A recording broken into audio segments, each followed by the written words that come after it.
All right, here we go. BARF football draft, presented by nothing. Technically it's presented by the Rec Room still, but this isn't a Friends of Fantasy Benefits production or a TGFBI production. This is a kind of standalone thing. Joining me right now is Greg Smith. Greg, welcome to the show. What's up, Justin? How you doing, man? I don't even know why I said show. It's not going on a podcast or anything. So we are drafting. This is a 14-team PPR with a super flex, which you, sir, are very knowledgeable about. Going deep. I have the fifth pick in this draft, and I do not. Okay, it looks like top three went with the top three running backs, so that was pretty easy. Which I assume will then mean that one of the top two QBs is about to go. So we'll see. And no. Okay, Michael Thomas just went. Ooh, now I have a choice between Patrick Mahomes and Lamar Jackson. Now I'm in the catbird seat. Where do your allegiances lie, Justin? I'm gonna go with Mahomes just because Lamar Jackson dealing with that groin injury. Not that I think he'll be at risk of missing any time or anything, but I do worry about Jackson and the amount he runs and will that ever catch up to him? I hope it doesn't, but yeah. I do get the RG3 feelings that, plagued me as a Washington sports professional football team fan. The longest team name in sports nowadays. Yeah. It's, I thought they would come up with a new team name here. I don't know what's going on with that, but Lamar Jackson's sliding here too. He's all the way down to pick 8. He's still on the board. Do people not realize that this is a super flex league? That is the question. I mean, or they're thinking to themselves, it's a super flex league. I can start 3 tight ends. Yes, there you go. You can start as many tight ends as you like. What pick do you have in this one? I've got 11th, so I'm still a ways off. But yeah, I mean, I think this is the tipping point in terms of number of teams where if you're in a super flex, you can justify just taking these elite QBs in the first and second rounds. Like even in a 12 team or a 10 team, I would never spend my first pick on a quarterback. Just there's too much replaceability with the position deeper in the draft. But here, where you want to have 2 every week, you want to hopefully have a third on your bench to start during bye weeks. Yeah. If you are not willing to take those guys in the first, second, third round, you might end up starting guys that you really don't want to. But we'll see. There is a lot of fungibility at the bottom of the quarterback tiers this year too. Who's going to start for the Bears? Who's going to start for the Dolphins, and so on. So maybe it's deeper than I want to admit, but I am surprised that Lamar Jackson is still available now at pick 9. We'll see if Toby takes him. Yeah, Alvin Kamara goes at pick 7. Any concern about him? Nope. Okay. I like Kamara a lot. I think he's my running back 4, running back 5 this year. Yeah, I mean, the Saints will probably be a little bit more balanced than they were last year. And I think that is to the detriment of Michael Thomas more than anybody else. Kamara should be a little bit healthier in theory. And yeah, I don't know. We'll see. I just don't think you can pass up on those bell cow type running backs, guys who are going to get a lot of receiving work and some or a lot of rushing work in the first round when they're available, just because you don't get many cracks at that type of player. Yeah, I completely agree. I do like Kamara a lot. I just know that some people are fading him a little bit because of the injury concerns. Mm-hmm. Oh, okay, so let's see. I'm on the clock. You're on the clock. Who you taking here? It's a tough call. Yahoo is doing this thing where now you can sort by their projected rankings based upon your league settings, and that has all quarterbacks at the top of the queue. But I'm going to go with my running back first tendencies here. I'm going to take Clyde Edwards-Helaire. Buying the hype. Yeah, I mean, a lot of people are. I don't know that I could do that. I mean, that's, to me, is just too scary taking a rookie running back in the first round. But, I mean, the opportunity is there. Yeah, I don't know that I could do that. Check this out. Analog draft board here. Pen and paper. Who still does this? Me, I guess. I do it for most live drafts. I just find it easier. But unfortunately, when I'm drafting online, I don't tend to do that. And to be quite honest, totally forgot about this draft until you emailed this the other day. It's all right. I mean, every day bleeds into the next these days, and there's so much. It really does. Like with the baseball season, like kind of in the thick of things, I know that that's going to keep you busy. So with that going on, like the thought of doing a fantasy football draft, I mean, it's got to be really foreign, even though this is the time when we would normally be doing it. It's very strange. It is actually, I think, my first football draft of the year, and I'm not playing very much football this year at all. So it'll be kind of interesting for me in terms of I'm not covering football this year for the second year in a row just because of baseball starting so late. I did not have the opportunity to do the proper amount of prep work that I think it takes to do writing and podcasts. And I mean, obviously I've done a bunch of drafts. Actually, I'm lying. I'm totally lying. So I've done the Scott Fish Bowl, and then I did like 14 eliminator leagues. And then I've done a bunch of dynasty leagues. So this is my first redraft that isn't like an eliminator league or the Fish Bowl. So, but 2021, I'll be back on it. I did it. I took a QB in the second round. Against all my better instincts, I took Dak Prescott. Feels like a pretty good value there at pick 18 when we're talking about a super flex league. Yeah. I'm basically only reacting to the market with quarterbacks in super flex. So like if I see Kyler Murray and Russell Wilson get drafted, and I think that those guys are in a tier with Dak Prescott and Deshaun Watson, I'm looking at how many more picks it's going to be before it wraps around to me. 14 teams, like the drop off from Dak and Watson to the next tier is pretty drastic in my mind. So again, like this is the format, 14 teams or greater, where I think the quarterbacks in the first and second round do make sense. So I got my stud running back, I got my stud QB, and now I can kind of just fish for value the rest of the draft because there's no like extreme pressure to get another QB or to get my first QB or to get my first running back. Cause those are the two, like, I don't know, positions I think you have to worry about the most. Quarterback, just because the demand is greater than the supply, and running back just because, I mean, it's the same effect, but I mean, there's a larger supply of running backs, but there's a larger demand too.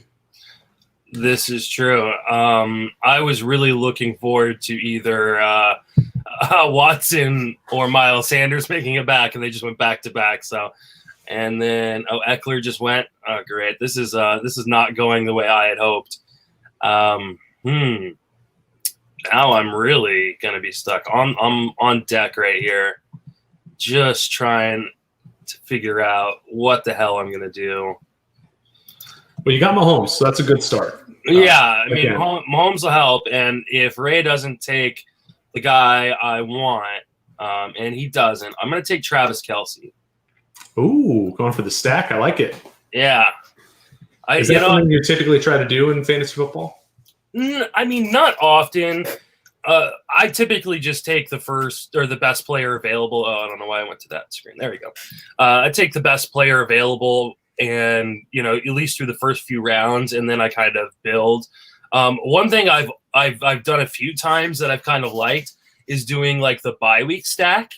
So like I love the bye week stack. Yeah, just right now both my guys are they've got a bye week 10. Might just punt week 10 and see how that works. But no, I mean, in my younger days, I always would get the quarterback with the wide receiver. Like I had to but I think that's an overrated thing. Just get premium talent. One thing I would say about the bye week stacking, especially this year, is that if the season doesn't finish, like a week 10 bye literally means nothing, right? Yeah.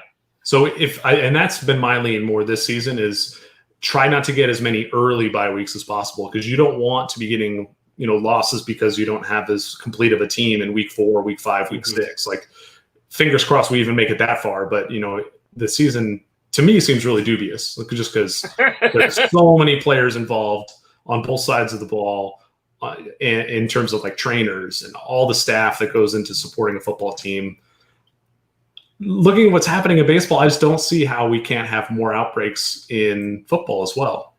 One of the reasons I'm not covering it this year is because I don't really feel like there's a legitimate shot we get 16 games this year. And I mean, baseball has had so many issues, and you can keep social distance between baseball players. Not in football. Not in football, you can't. I mean, legitimately, before the first play is run, you huddle. You have 11 guys curled around each other, and then you go up offensive, defensive line. I mean, press coverage, tackling those dog piles. Like there's just so much that can go wrong. Yeah. Hey, you're going to share this on Twitter so I can make fun of you or what? I thought I had. You haven't. Oh, well, I don't know why it's not. That's unfortunate. You and I are just talking to each other. This is great. No, it's shared everywhere else. So I will figure out how to do that. I'll take that one. Let's see. Can I add my Twitter? Add. There we go.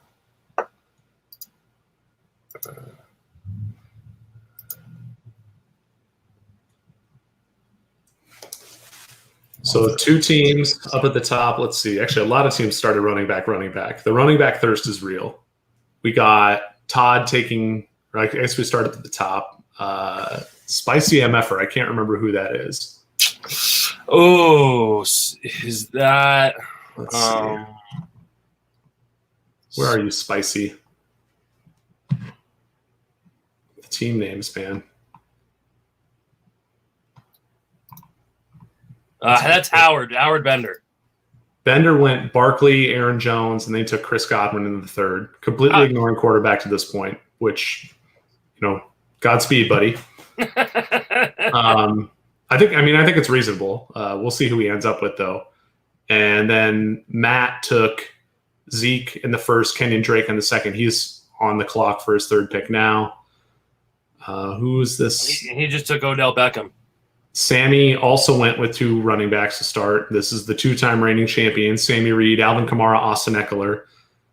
How does he do this? Like in a PPR league to end up with those 2 guys? I guess I could have taken Eckler and spoiled him on that, but man, that is, I swear, it's like we let him win. I don't know why we do it.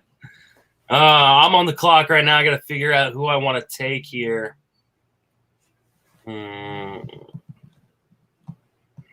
You know what? I'm gonna take James Conner. Get my first running back. Seems good. Yeah, I was really hoping that Aaron Jones fell to me in the third, but Kelsey, Mahomes, James Conner, not a bad start. I like that. So, it should come as no surprise that Kittle went like multiple picks before Kelsey. But how do you feel about those 2 head-to-head this year? Because I think there's a case for Kittle to be ranked as the tight end 1, although I have not been doing it. Yeah, I couldn't do it. I just think that the quarterback play is just so much better in Kansas City than it is in San Francisco. I mean, Garoppolo has not delivered on the promise of whatever first round pick they gave up to get him.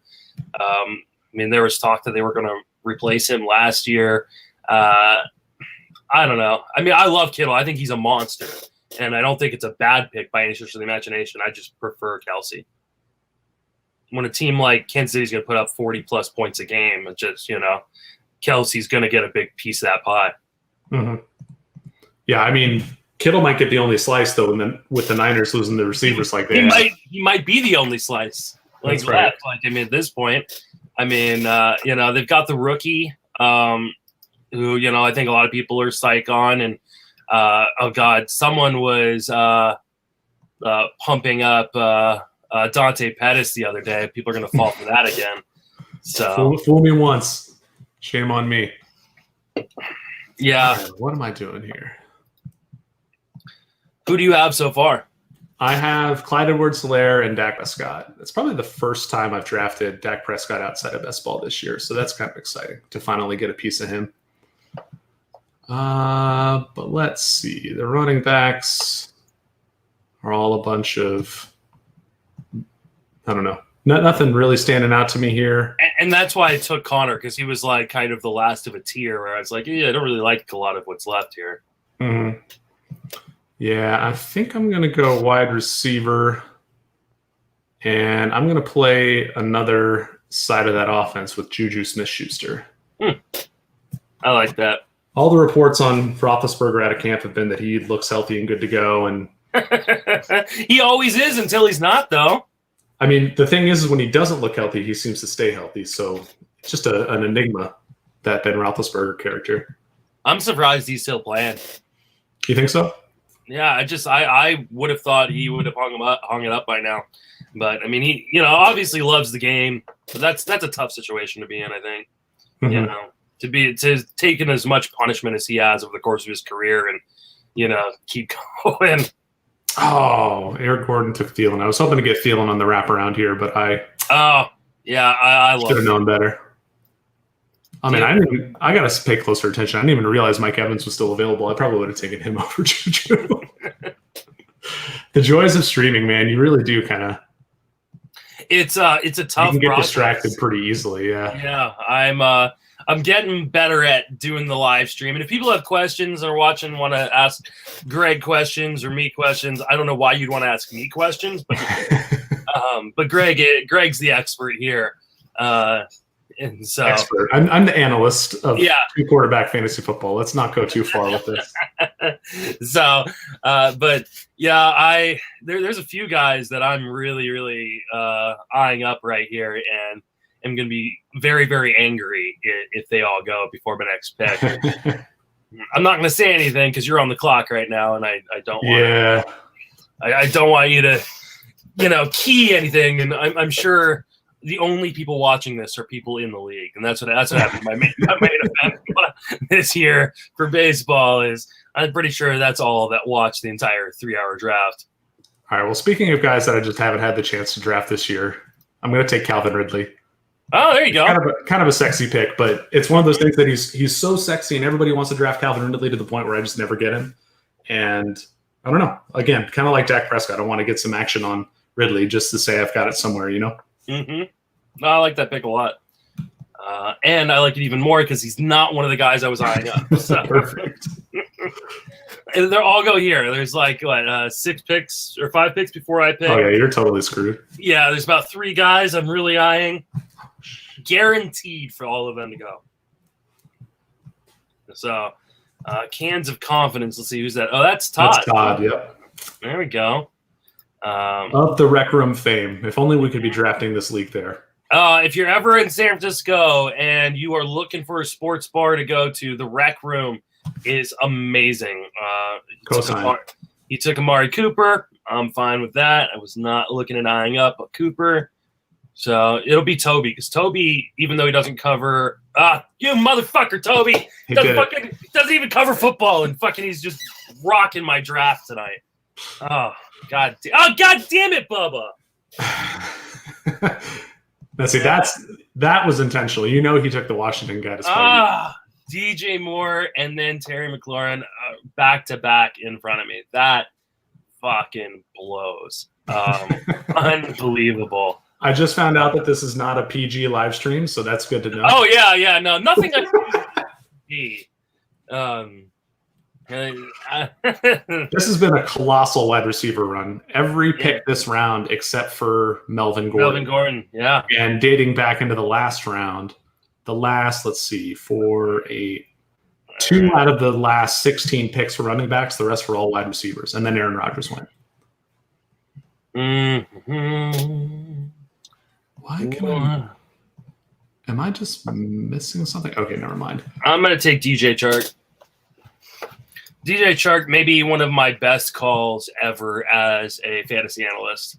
Nice. I was huge on him coming out of the draft and stuck with it. And just my boy. And I don't think I have him on any teams this year so far. So, though I have so many teams already. So many. Well, first you said this was your first draft, and then you said you had so many teams, and now we just don't know. Well, I don't even think of like best ball or that's the difference. Or eliminators as actual teams because you're not really doing anything. You just draft him. And I mean, all those eliminators were all for charities. So, if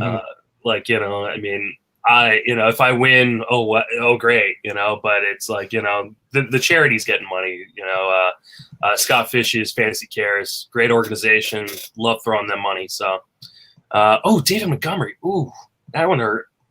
Yeah, I was in a few of those eliminator leagues myself. Those are a lot of fun. The format is there are 17 teams and it's best ball, and every week the lowest scoring team just gets cut out, and then it's down to a 16-team league in week 2, and it just keeps shrinking and shrinking until there's one winner at the end of the year. It's a lot of fun. I was in 5 of them last year, and in all of them I finished 2nd or 3rd. That's awesome. I think I only did my own last year. I didn't join anybody else's. I didn't realize you could do that as an analyst. I thought it was supposed to be open up to everybody. So this year I joined a bunch more. But last year I took mine down because I ended up with McCaffrey and Lamar Jackson on the same team. Oh, which is just like, oops, I won. Yeah. Mark Andrews, more tight ends going. Mm-hmm. I wonder if it's time for another QB for me. Your only one so far is Mahomes, correct? It is. It is Mahomes.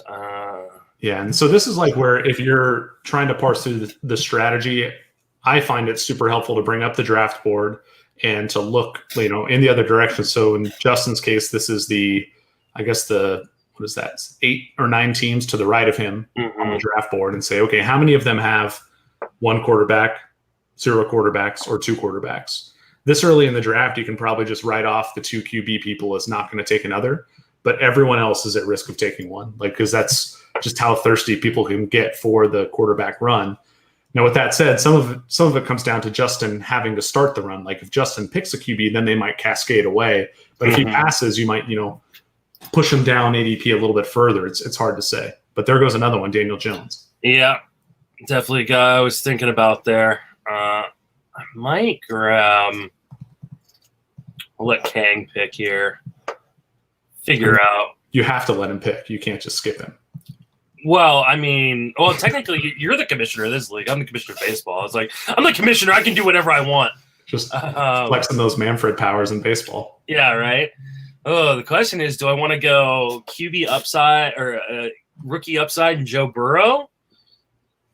Or do I want to do something like Baker Mayfield? I'm gonna take the rookie. Take Joe Burrow. I really believe in him. He's getting a lot of buzz. Just people expecting a high-paced, up-tempo, and high passing volume offense, and I can see it. But I worry if they try to do that behind their offensive line, that he's just going to get rocked. And in this season where we're going to be at more risk of injury and more risk of illness at all times, I wouldn't be surprised if the Bengals shut him down at some point. Now, I'm not hoping that happens. I don't think it's going to happen necessarily, but I think that there's a higher risk of that this year because he's the future of that franchise than not, or than otherwise. You know what I mean? Yeah. It's scary. I'm going to take the gamble. It's a fun game. There's no prize for second place here. No. Again, like at this point, all the quarterbacks are kind of the same. You got one of the true difference makers in Patrick Mahomes. Now you're kind of just filling in the rest of the weeks. Mm-hmm.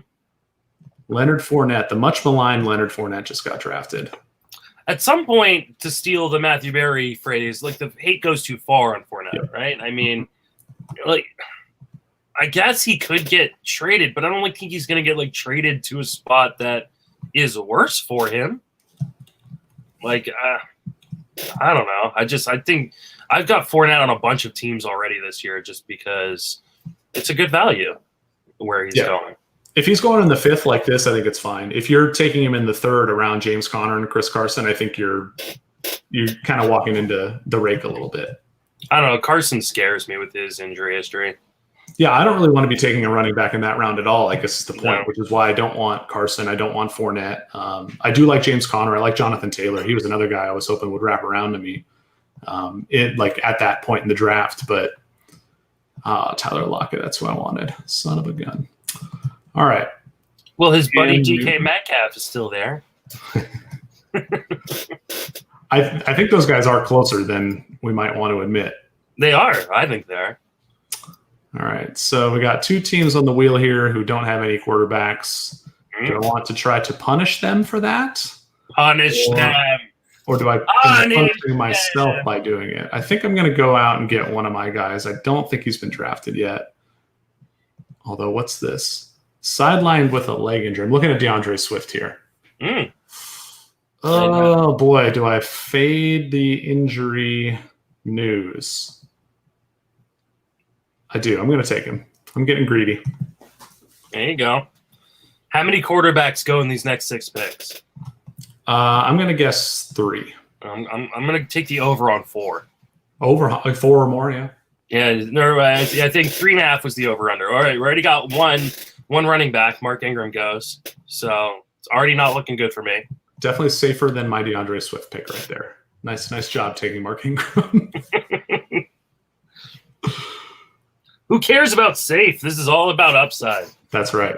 Only 1 winner and 13 losers in this league. I mean, it'll be Sammy is the winner. So yeah, we already know who's going to win. Yeah. I'm also of the belief that there goes Metcalf. Yeah, they're just watching us and they're just like figuring out who to draft because we tell them who's good. Yeah, no, that's exactly what it is. Oh wow, not a single QB goes in those first 4 picks. See, now they're just trolling us. Yeah, this is. I'm okay with it. There's one. Goff, his Goffness.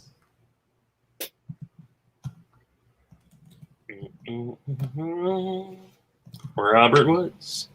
Wow, only 1 quarterback on that turn. Oh man, I didn't realize Robert Woods was still available too. I would have taken him over Swift. Comedy of errors today.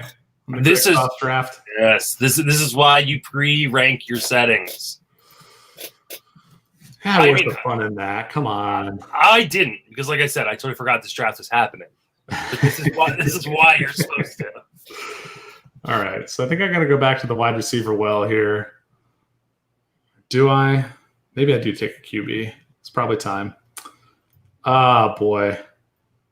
You know, I would take Garoppolo here, but I've got so much effing Jimmy Garoppolo that I'm going to throw a curveball. I'm going to take Mayfield. Yeah, I like Mayfield. He's a risky one, too, just because you don't know. They might only throw it like 430 times or something if they have their way. But he's got so many weapons, though. I think the receivers there just mean that even if he doesn't get a ton of attempts and yardage, like the touchdowns will be able to balance that out a little bit. He just needs to cut down the interceptions. That's the thing that really worries me because he did not do a good job protecting the ball last year. Mm-hmm. All right. Now I've got 5 picks in front of me. I need to figure out who the hell I'm going to take if and when it gets to me. I believe it will get to me at some point. I'm just not. Okay, I already have. Let's see. I've got one of every position in 2 QBs. So I guess it's kicker and defense time. Is that how that works? Yeah, right. I play in a league with a bunch of just random buddies and stuff like that every year, and there's a guy in that league. He will take 1 player from each position before he takes another player. And I tried to explain it to him a bunch of times.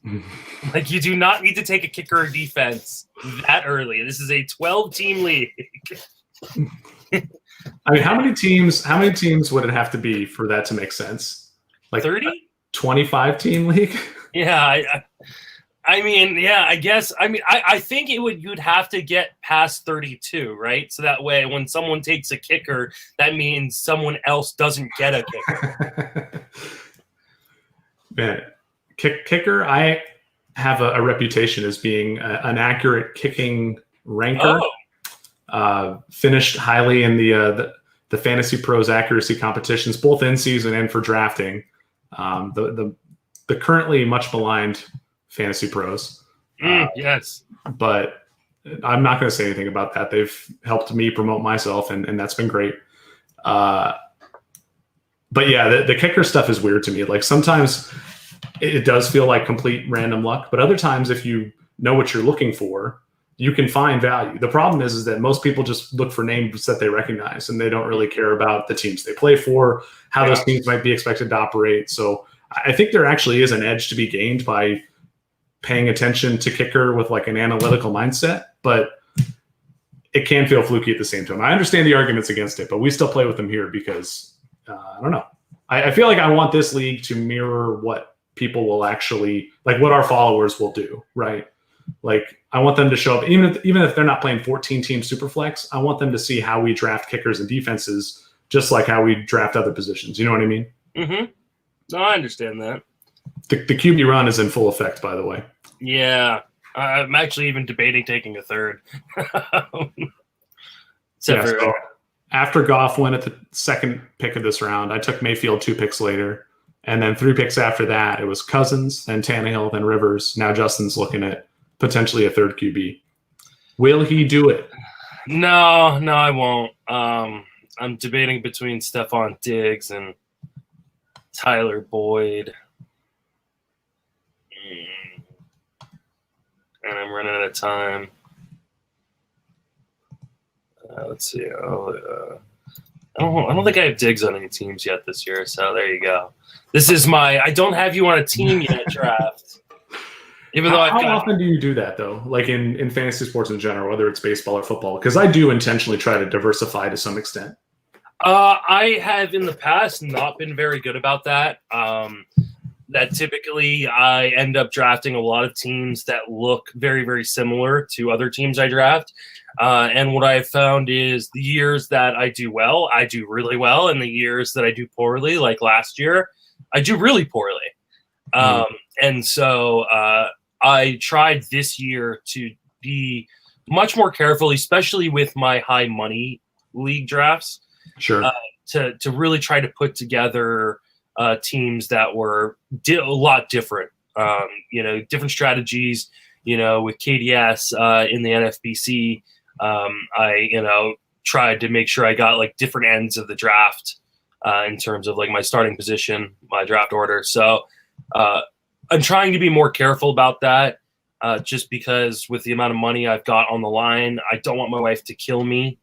Smart. Yeah. So,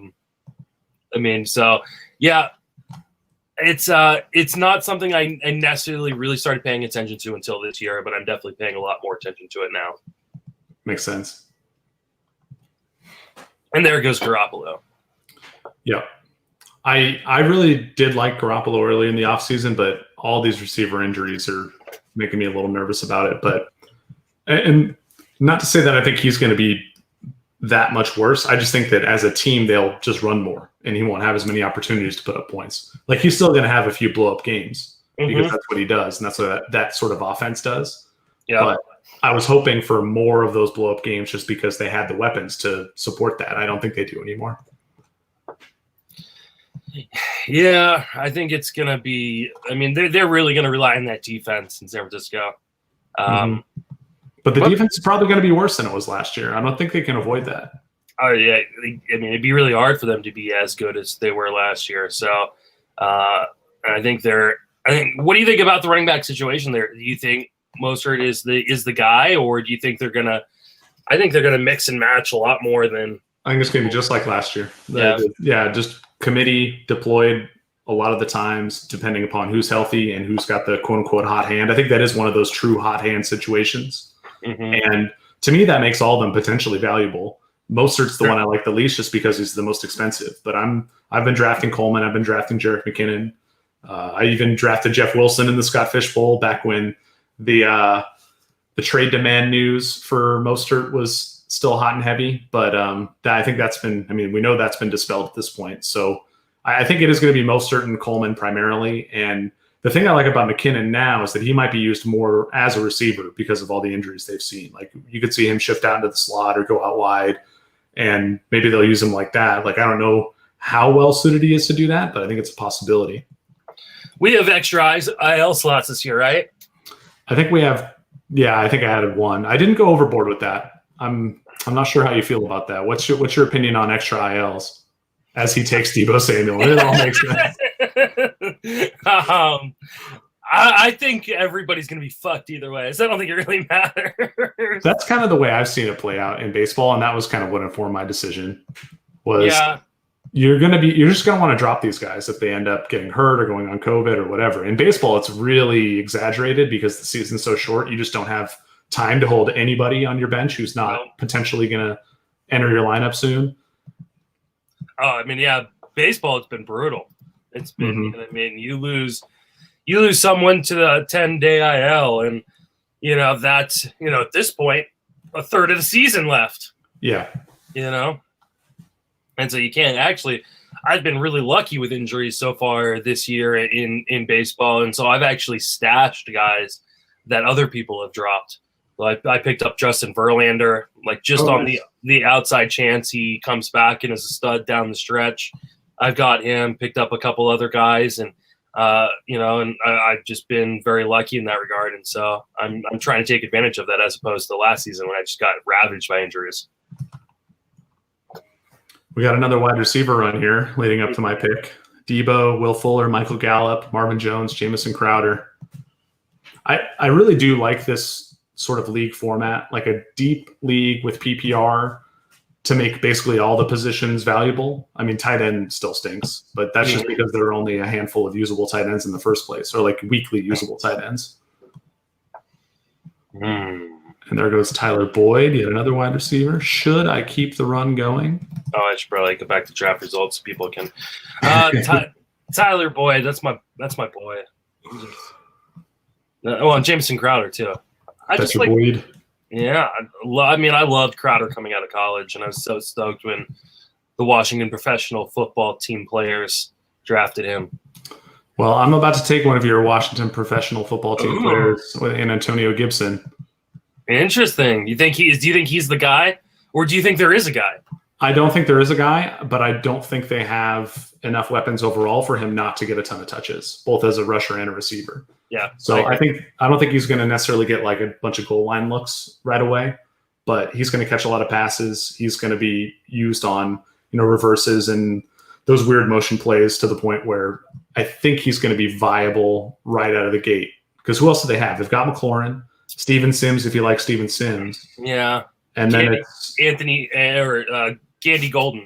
Yep, Gandy Golden. Did they sign Dontrell Inman, or was that somebody else? I don't believe they have Inman, unless that was recent. Yeah, they did sign Inman. Oh wow, really? Huh. Yeah, so I think that was one of those things where they just needed a warm veteran body, to kind of hold the fort. I wonder at what point they signed Devonta Freeman. Yeah, I hope they don't. I mean, is Adrian Peterson he's gonna be the guy again, isn't he?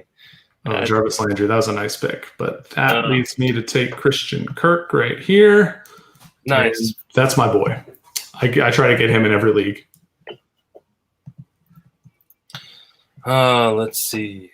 Coming up here again in 5 picks. Oh, I can take one of my boys. He makes it. I could take that third quarterback and really screw those people who haven't.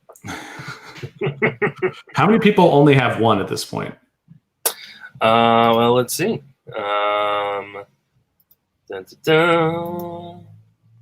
Looks like most people already have 2. Angry Mike has 0. That is incredible. He's gonna be angry when he remembers this is a 2 QB league. Technically, you only have to start 1. This is true. I mean, that technically is correct. Technically, he's going to be mad. He will. All right, let's. Oh, God damn it, Ray! What's your deal with Zach Moss? I just think I'm not a Singletary guy, and I know like some people are. The industry is really split on Zach Moss. Either there are some people who are like leading the charge on him. I just I like the upside. Oh, who am I going to take here? I don't even know who's on my team. I don't even have a second running back yet. Oh, that's not good. Don't worry. I mean, after 1 week, you're going to drop half your team anyway. This is probably true. Yeah. Oh shit. Damn it. I've really fucked this draft up. Oh my god, and I hate all the running backs.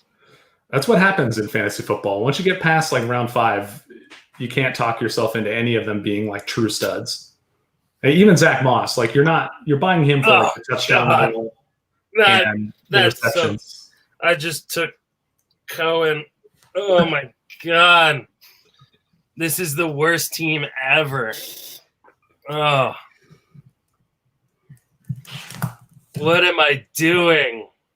I should have just taken a quarterback and traded him to Angry Mike. You can still do that next round. Yeah. I may. Oh my god. So gross. You took Tariq Cohen. Did you take him over the other pass catching only running back? Are you a James White guy? I'm not a James White guy, but maybe I should be.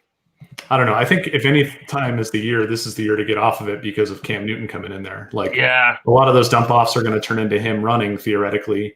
Mm-hmm. I just don't know what that offense is going to look like in New England. Mm-hmm. It's fascinating. I can't wait to see how they play. It's been so long with like the same principal characters. Mm-hmm. To see them finally do something different with the same coaching staff, I think is going to be, really interesting. Something to watch in the early weeks. Mm. Not that people really actually like watching the Patriots. Maybe I'm the outlier here. What am I gonna do next pick? Well, it depends on what running back or what who's still around. Oh, there goes Jordan fucking Howard. All right, well that hurts. I don't even like Jordan Howard, and I'm upset he's gone. Well, maybe I'll take James White on the wraparound. This will be god. Or maybe I'll take Kerryon Johnson. Hope that DeAndre Swift leg injury is worse than.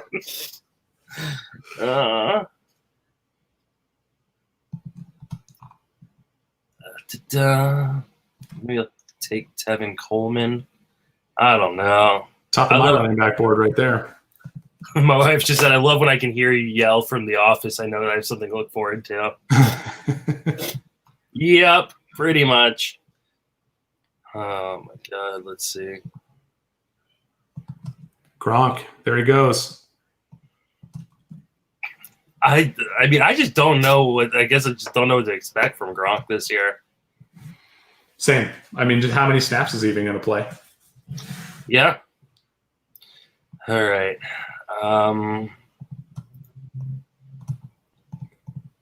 Matt Breida off the board.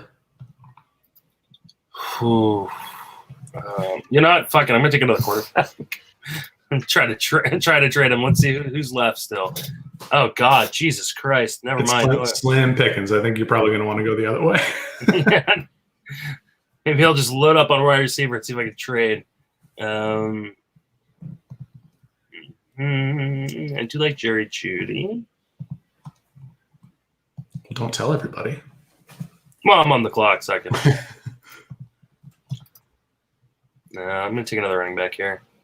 I'm going to take Kerryon. Oh!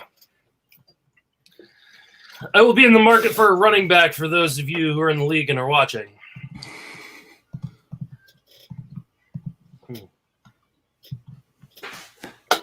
All right, I'll just blow all my fab on the first running back that breaks out that no one expected. In a 14-team league, I think a lot of those guys are going to be rostered in the first place. This is true. I got some good sleepers, so I got my guys that I like that nobody else in the industry like. No, I'm sure. Running back run going here. Breida, Kerryon Johnson, Alexander Madison, Damian Harris. Wow. What were you going to say, though? Cut you off, sorry. No, Harris, one of those guys I actually really liked. Damn it. Yeah, I was looking at him. He was just underneath Coleman on my board. Mm. You and your fancy board. It's technically it's a spreadsheet, Mm. and it's not very fancy. And there goes Tevin Coleman, the aforementioned Tevin Coleman.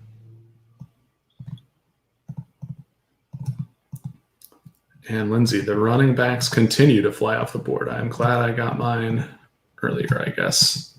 Well, I have, never mind. I just realized I have 3 rookie running backs. What could possibly go wrong? Yeah, no, that's going to work out really well. I'm going to go over and look at Sammy's team and see how much he's going to crush us again this year. Just his first 2 picks are so gross. I'm going to be that jerk who takes the 3rd QB before Mike has one. I'm going to take Tyrod Taylor, excuse me. How long do you think he's starting for? Early on in the offseason, I didn't think he would last very long, but based upon the reports coming out of camp, based upon, I don't know, the fact that I think that team does want to be good, I think they're going to leave him in longer than I originally expected. I think COVID has a lot to do with that, though. I just don't know if they want to, kind of for the same reasons I could see the Bengals shutting down Joe Burrow.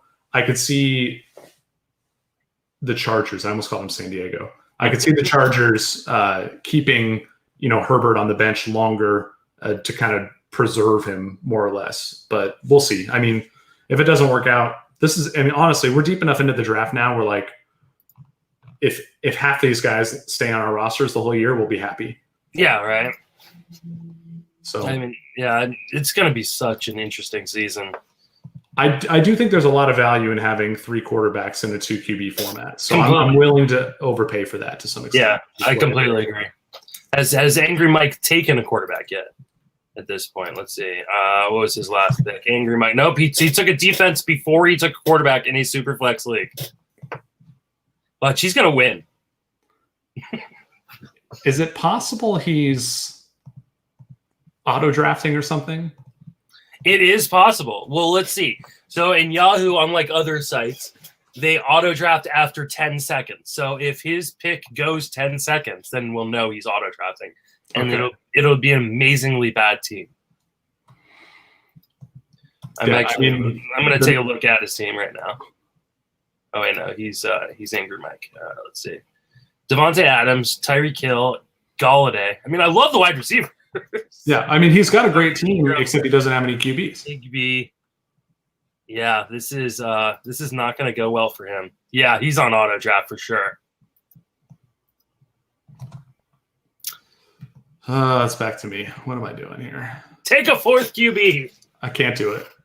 He took a kicker. Yeah, he's definitely auto drafting. It's doing that thing where it just takes the highest ranked player at a position he doesn't have filled, and all the QBs left at this point are so low ranked. It's giving him kickers and defenses. Sorry, Mike. Sorry, not sorry. Oh boy, who do we like here? Should I just keep drafting rookies? I feel like I'm the dynasty drafter here. It's not good. It's not a place I like to be.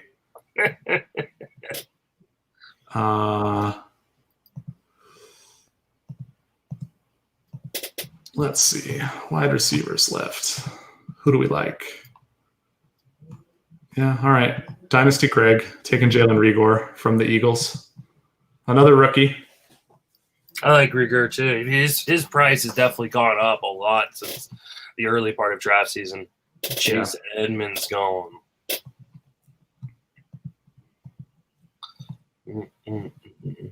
And Austin Hooper gone. All right. I don't know who I'm going to take here. Could be Ryan Fitzpatrick. Take that 3rd QB.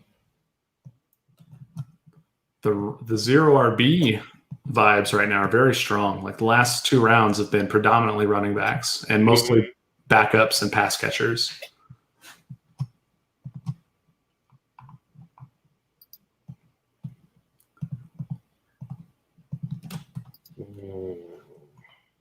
Oh, there's another 3rd quarterback drafted for a team. Oh, there he goes. Fitzmagic.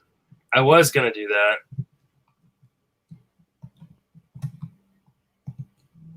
So how long do you think Fitzpatrick holds his starting game? It's kind of the same question we asked for Tyrod Taylor. One of these days I'll get that right. Stop calling him San Diego. Stop calling him Oakland. I'll always call it San Diego. It just seems too weird for me. I'm on the clock here. It's especially weird because San Diego is so relatively close to LA. And I mean, I understand that they're not like completely next door to each other, but I mean, the New York Giants and the New York Jets play in New Jersey. You know what I mean? Like, they could have been the San Diego Chargers and played in LA, I think. How much do you think they regret making that change? Because, I mean, like, it's clear that no one in LA likes the Chargers. Yeah. I mean, I'm sure, to be fair, there are probably plenty of people in LA who do like the Chargers, but it's such a small group compared to Rams fans and, frankly, Raiders fans. Like, it doesn't make sense that they did it the way they did. It just seemed like a completely financial move to me. But again, I am by no means an expert in the world of finance or the world of owning a football team. So all I own are fantasy football teams. Well, my grandfather was a minority owner of the Chargers. Is that right? Yeah, back in the late 80s, early 90s. Interesting. So that doesn't make me a expert on owning them because I wasn't alive then. Matty Wood taking my Jerry Judy. Well, you mentioned him like 2 rounds ago, so that's on you. That's why I said don't talk about him if you like him. I know. I'm okay. There's so many wide receivers. Like, it's just, like, I'm just not worried about, like, if that wide receiver goes, there's like 4 other rookie wide receivers I like. So I'm just loading up on really shitty backup running backs. One of them busts loose. Because I'm in a lot of trouble. The other thing I like about this format, this deep super flex style of league, and I do recommend, like, if you're really a big fantasy football fan, you've never tried to play in a league like this, give it a shot because it really, like, all the teams feel like they suck somewhere, and it like really makes you scrap for a competitive, complete roster. It reminds me a lot of like a 15-team baseball league or like a 13-team NL only or AL only. Like this is where you really get into the weeds with, like, you're drafting backups that you're hoping are going to get promoted at some point in these later rounds. You just can't get around it. That's all that's left. And I think it really, gives the advantage to the person who knows the player pool. Yes. And I think that's really important. And my home league that my wife plays in it's a 14-team league and deep benches. It's not super flex. We haven't made that change yet, but I mean, by the end of it, it's IDP, which is fun as well too. That's cool. I mean, by the end of it, people are like, I have no idea who this guy is. I'm just going to draft him. And I'm going all the way down to the bottom of Yahoo's ranks because they're ranking people in the 1,000. And I'm like, here's my dude. Yeah. And that's why, like, again, I'm working with like a separate spreadsheet outside of the draft board. I'm writing down all my picks on a piece of paper just to like, so that when I'm looking at the actual draft room, I'm looking at the board to see what the other teams are doing. And I'm looking at, and then I'm just clicking over to the players to search for the guy that I want, based upon my spreadsheet. I think that would be like an interesting show or podcast series, like just getting into like the minutia of process, like how people go about drafting or like setting their fab claims in a league or something like that. I don't know how many people are out there potentially doing that already, but there's so many different tools at your disposal. Being able to like efficiently use tools like that when you're on the clock for, a minute and a half in a league like this, like you got to be able to move quick and make the right pick. It's not always straightforward. Yeah, I completely agree. I mean, I think that's one of the things that there's obviously players who do that much better than others. And I think it's a real skill that probably isn't talked about enough in the fantasy football or even fantasy baseball industry. All right, I'm going to take one of my guys that I like, and I'm tired of other people taking my guys and take Paris Campbell. Yeah, I like Campbell too. That's another like team that I just have very little read on because they've got a new QB in Indy with Phillip Rivers. It can't be any worse than it was last year. Right. Well, I mean, Rivers wasn't great last year. Yeah, but that line in San Diego is not. True. It's going to get better in that regard. But I mean, are they just going to run the ball a ton? Who's the number 2 receiver behind Hilton? Is it Campbell? Is it Michael Pittman? Is it the tight end? Is it Jack Doyle? Like, there are a lot of question marks. And even like how much does Hilton have left is a big question to me. So it's, that's another fascinating team. I can't wait to see, what actually happens when they start playing games this year. Yeah, I was actually surprised they didn't go out and get another wide receiver, either in the draft or via free agency. Well, I mean, they got Michael Pittman in the draft. Oh, that's right, and I do like Pittman. Preferred his father. Man, this has been a draft of runs. We're in the middle of another epic wide receiver run, so probably should pivot to a different position.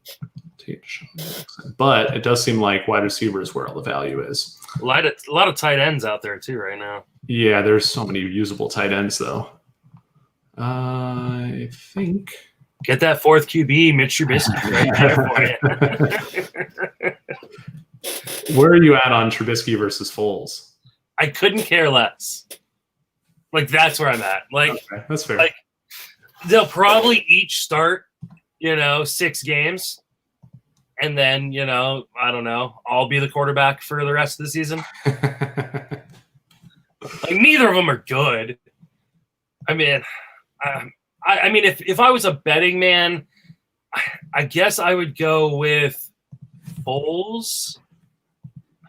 But that's where I would put my chips too. But I'm not confident in it anymore. Like every report that's come out in like the latter half of this offseason has been, Trubisky looks good. His teammates are pumping up Trubisky. The question is like when the bullets start to fly in real games, can he actually be better? Like you can get all the camp praise you want, but yeah, what happens when he gets on the field again? Like, can he throw to his left? Or it's one or the other. He either can't throw to his right or can't throw to his left. I'm pretty sure he can't throw to his left. Yeah, I'm pretty sure that's it as well. Yeah, because it's his left. I had to make the motion. Not what you want as a quarterback. No, it's not. Yeah, I mean, this is just like John Gruden talking up Marcus Mariota. Yeah. It's like, he looks good. It's good to have him on the team. And then, Derek Carr's the starter and plays all 16 games as long as he's healthy.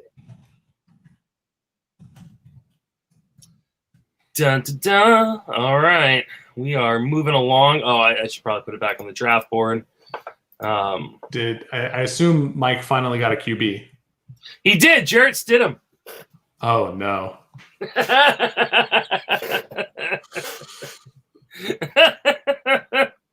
At least I'm Jenny. You go check and see who. That's right. You got Justin Tucker last round, and he just took Adrian Peterson, starting running. I mean, the rest of his team is pretty good. It's just not. It doesn't matter, dude. It doesn't. You're not going to get any points from your quarterback. All right, I'm gonna keep the all rookie squad going here. I'm gonna take Brandon Ayuk. Oh, okay. All right. I like that pick. I thought you were going to take my guy. But you didn't. No. My guy might already be gone. Yeah, my guy already gone? Oh, no, he's there. Okay, cool. Boston Scott going to Toby. Toby's putting together a nice team. Yeah. I mean, surprise. One of the sharpest analytical fantasy baseball minds out there can handle a fantasy football draft. Yeah, exactly, right? I do feel like a lot of my improvement as a fantasy football player is due to playing a lot of fantasy baseball. I mean, don't get me wrong. I love fantasy football. I love it. I absolutely love it. And football will always be my favorite sport. But from a fantasy side, like the game is just so much better in baseball. It just is.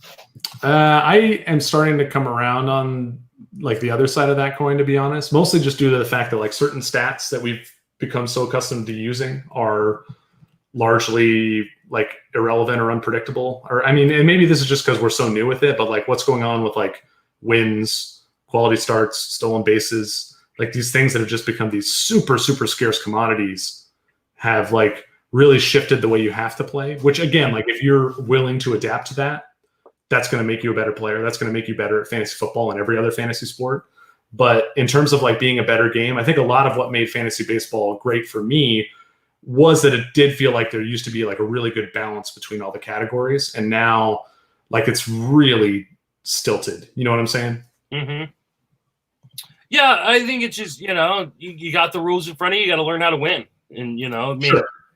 Like I know a lot of people are moving away from wins as a category or moving away from saves as a category. I don't like doing that only because we don't know how the game is going to be played 10 years from now. Sure. And so like, as soon as you start agreeing to change things, then the game is going to change. We'll hit another era, the game will change, and you'll have to go back to something else. And so just keep playing the way you're playing. And, you can, if you want to change things up. And I just drafted my dude, who I can't even pronounce his fucking name, Laviska Shenault Jr. Shenault, yeah. I got him on like every team so far this year. And did you draft Minshew as well, or was that somebody else? No, that was Toby. Okay, so now you're at least feeding off of that potential buzz there with Minshew as like going to have to throw a lot. Maybe I'll make a trade with Toby for Minshew since I have Shark and Shenault. Curtis Samuel, man, he fell really a lot farther than I thought he would, going behind Corey Davis, behind Larry Fitzgerald. I wonder if that's just a weird rankings artifact or if there's some other reason behind that. That seems strange to me. There's always a guy that, there's always a few guys, especially like in Yahoo or ESPN, where they just get buried for some reason in their ranks. Yeah, and if people are doing the thing where they sort by what Yahoo expects to be most valuable in this league, like Randall Cobb might show up as more valuable because he's that slot guy who's going to catch a lot of short passes. Like he's Jarvis Landry at a discount or whatever. Whereas Samuel profiles more as that big play guy based upon the way he was used last year. I don't know. I don't think that you can always just assume that like the low ADOT, like high volume of receptions guys are the guys you want in PPR. I still think you want to mix between guys who are going to catch a lot of passes, but also guys who are going to give you that upside for, big splash weeks. All right, I know everybody's talking shit about Keyshawn Vaughn, but I'm going to take the shot on him at this point. I feel like it's too good of a value to pass up. Top of my board at running back. Can't argue with that. Yeah, I think people have been seeing all the Ronald Jones chatter and like, oh, he's the dude. See, Keyshawn Vaughn's not going to be. I don't know. I just don't trust Ronald Jones at all. Again, it's like, oh, he looks better in pass protection. Well, until there's actual people running at him, he may. Sure. Like, I want to see it in a game. He's been awful protecting the quarterback. And you think Tom Brady's going to take being fucking beaten up because his running back misses a block? All right, back to Sammy on the clock, trying to go for his three-peat championship in this league. What a jerk. Let someone else win, Sammy. Come on, man.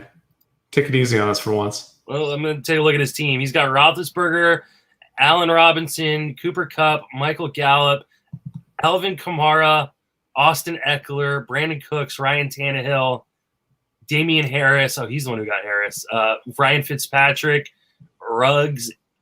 Just took Robbie Anderson. Also has DeAndre Washington. That's a great fucking team, Sammy. God damn it. He's going to win again, isn't he? It's my mission to stop him. Yeah. I'm just going to try to take Sammy out. That's what I should have done. I should have just taken whoever had the best Week 7 matchup. Oh, man. We are in the dregs of the running backs at this point. Raquel Armstead just got drafted. Was he drafted by the same? Let's see, that was Kansas Compton's. Was dropped that guy who got Fournette, though? Oh, no. Interesting.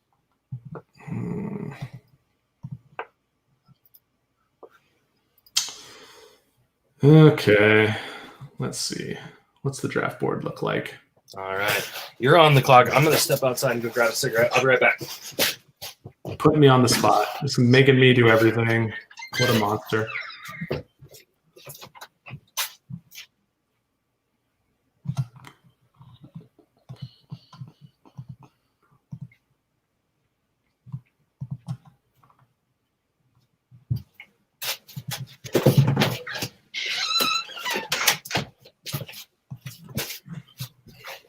All right. Well, I'm going to draft N'Keal Harry here, continuing the youth movement on the Greg Sauce squad here. Oh, wait. He's not a rookie. He's a second-year player. It's the closest you can get to a rookie, man. And I mean, his rookie year was pretty shitty. So, yeah. So this is basically his rookie year. He didn't get any stats last year. It's like did not qualify, right? Not enough service time. Let's see. And Angry Mike, who's apparently on auto draft, just took his second tight end. Uh-oh. Was it Jarwin or someone else? It was Jarwin. Son of a bitch. I should have taken Jarwin. I thought I'd risk it because I saw and I forgot about the auto draft. I should have and this is another good point of advice for anybody drafting on these clients that have auto draft logic built into them. Figure out how the auto draft logic works so you can play around it. Yes.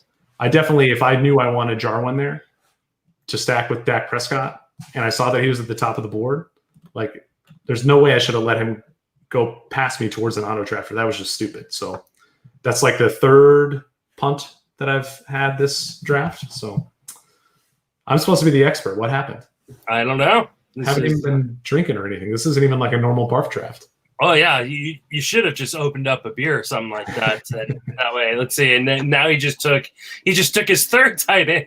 Well, thankfully, there was one tight end between Jarwin and the other guy I wanted, and that was Goddard. I didn't want Goddard. I wanted Jarwin or Jonnu Smith, so I'm going to take Jonnu, who I just don't see a way he's not like second or third on the Titans in targets. Yeah, you don't like my boy Corey Davis anymore? I mean, Corey Davis can be second, but that still means Jonnu Smith is third. True. So, yeah, I don't think it. I mean, outside of Brown, I just don't think there's any pass catcher worth having on the Titans. They're just never going to throw. We'll see. And that's the big question: is how much is Ryan Tannehill going to regress? Like, in terms of like a PPR tight end, I don't know if it matters a whole lot. You know what I mean? Like, if he's getting the targets, that's fine. Like, I think that he's going to pull his weight. Michael Pittman. We talked about Michael Pittman. He got drafted. Steven Sims, your boy. Mm-hmm. I'm just going to refer to everybody on Washington as your boy in case that wasn't clear. Sure. That sounds good to me. Here's a good question. Something I was thinking about. Do I now have to get rid of all of my Redskins stuff?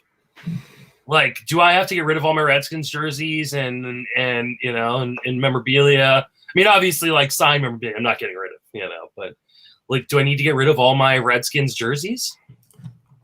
I mean, get rid of is a strong take. I mean, you understand why those jerseys were problematic, right? Yes, of course. So I'm not made of money. All I can afford is RotoWare stuff. That's just such a loaded question, man. Like, I'm glad I'm not a fan of that team, so I don't have to make those decisions. You know what I mean? I think I'm probably going to get rid of most of them. I'll keep, like, my Chris Cooley jersey, keep my Darryl Green jersey and my Art Monk jersey, and probably just get rid of anything else. All right, I'm going to take another rookie right here. You didn't take a rookie, so I'm going to. I'll reach down and grab Bryan Edwards. Ooh, I like it. That's another offense. It's just like you throw your hands up, you're like, I just don't. What's going to happen? Yeah, I have no clue, but I mean, I'm buying into the hype. I mean, I think from a team building perspective, it makes sense for them just to give their rookies all of the run. Get Ruggs in there from day one. Get Edwards in there from day one. You're in the same division as the Chiefs. Yeah. You know, and the Chargers, who are probably better. And I mean, Denver might be better. I think Denver's better. Yeah.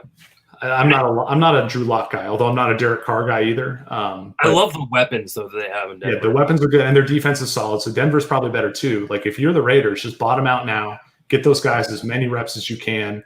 And Derek Carr, while I don't like him, he might be a good introductory type of quarterback for those guys until they can find a real QB. You know what I mean? Like somebody who's gonna not hang them out to dry. Like if the throw's not there, he's just not going to make it.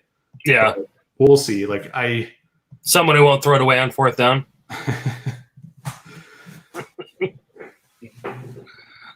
Poor Derek Carr. I know he does get a bad rap, and I'm no small part in that, unfortunately. But my hate is fantasy related only. Like I think that he's definitely a viable starter. He's better than a handful of other quarterbacks in the league. So, good for him. All right, coming back up. Definitely, I want to start pulling the trigger on more of my kind of sleeper guys. Dare Ogunbowale just got drafted. Tells you how deep in it we are at this point. Mm-hmm. Now, I see that Devonta Freeman just got picked without a team still, as far as I know. Maybe you can Yes. correct me. And Antonio Brown too. So who was that? That was Doug Thorburn. the baseball guy. Yeah. Took both Devonta Freeman and Antonio Brown. I'm not sure if he understands how football works, but He may not. I'm not going to say he does. I understand making one of those picks. I definitely would not put two guys like that on my bench. Anyway, where would you draft like that? You're taking Eno. I like it. Eno on every single one of my teams, and if I don't think Eno Saris is in this league, huh? He is not. He did not want to play fantasy football, believe it or not. Well, that's too bad. I've Eno Benjamin on virtually every single team of mine this year. I think investing in the Cardinals is just a good strategy this season. Yeah, I agree. I think they're one of those ascending offenses, and their defense still isn't good enough to hold opposing teams back. Like, I could see them being this year's Buccaneers with better balance between the running backs and the wide receivers because their running backs are better. Mm-hmm. And if they play with the pace that Kingsbury probably wanted to play with last year, like despite their bad defense, they were still really high in situation neutral pace. I think the Cardinals ranked 4th over at Football Outsiders in that. So if they can get back to like winning more games or being in more neutral games where they're, I don't know, like really trying to push the pace, that could spell good things, not just for Kenyon Drake, but for Eno Benjamin, for Chase Edmonds playing behind him, or not even necessarily behind him, but alongside him, spelling him at times and using more of a committee. Yeah, I'm right there with you. I was surprised Benjamin fell in the draft as much as he did. Mm-hmm. I mean, I think, what do you go, 7th round? Yeah. He did seem to have a lot of hype leading into it, so it is curious that he fell that far. Like, that's not usually a good sign for a football player. But, I mean, at this point in the draft, it's all about taking the gamble on some upside here, and he definitely has it. All right, you're on the clock here. Yeah, I am going to handcuff my quarterback. I'm going to take Justin Herbert to go with Tyrod Taylor. God damn it, every time. Your 4th QB, you have things to trade to. Again, this is all just about, like, I want safety at the quarterback position. I want warm bodies. I don't want to have to start a running back or a wide receiver in that super flex spot. So I am going to go above and beyond to make sure in this case that I have the Chargers quarterback, whoever that may be. And that's fair point. Yeah. And then, of course, once Tyrod Taylor got it this time, once he does get benched or injured or whatever, it's pretty easy to cut that player. You know what I mean? It's not like a normal like running back handcuff situation where, one guy starts to get more snaps. You start to worry about like, oh, well, is this the week that I should start my backup running back? But the quarterback, it's always going to be clear who's starting week to week, and you can leverage that to your advantage. And yeah, I mean, once they bring in Herbert, unless it's just because of an injury, like there's no reason they're going to go away from him. So you'll be able to just jettison Tyrod off your team and go grab somebody else. So not a bad move right there. And I mean, as a Virginia Tech fan, I've been watching Tyrod Taylor play for very many, many, many weeks, and I've never been impressed by it. Well, he's got that rushing upside or rushing floor, however you want to put it, that kind of makes him a safe fantasy player. Mm-hmm. I do agree that in general he is he's kind of the perfect quarterback to lose his job to other to younger players. He does it all the time. He did it in Buffalo. He did it in Cleveland to Baker Mayfield. And he's going to do it again to Justin Herbert. So, I mean, good for him. I mean, honestly, that shows a lot of professionalism on his part, just being willing to be the backup, being willing to cede work to, other players, younger players. I like him as a personality in the game for that reason. Like, kind of like Frank Gore, just seems like a workman more than anything else, Angry Mike just got his 2nd kicker. Hey. Or maybe even his 3rd kicker. I don't even know at this point. Let's see. 2nd kicker, 2 defenses, 3 tight ends. His bench is Adrian Peterson. That is his only non-tight end kicker defensive bench player right now. Oh, that's awesome. Man, we are really in the depths now. Mm-hmm.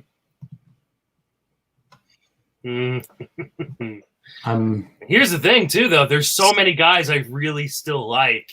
Sure. That I kind of wish I had more bench spots. Yeah, I intentionally kept the benches a little light here. I think we could have had more rounds, but I mean, even 7 is kind of a lot for fantasy football relative to, what like a standard league on one of these sites would be like.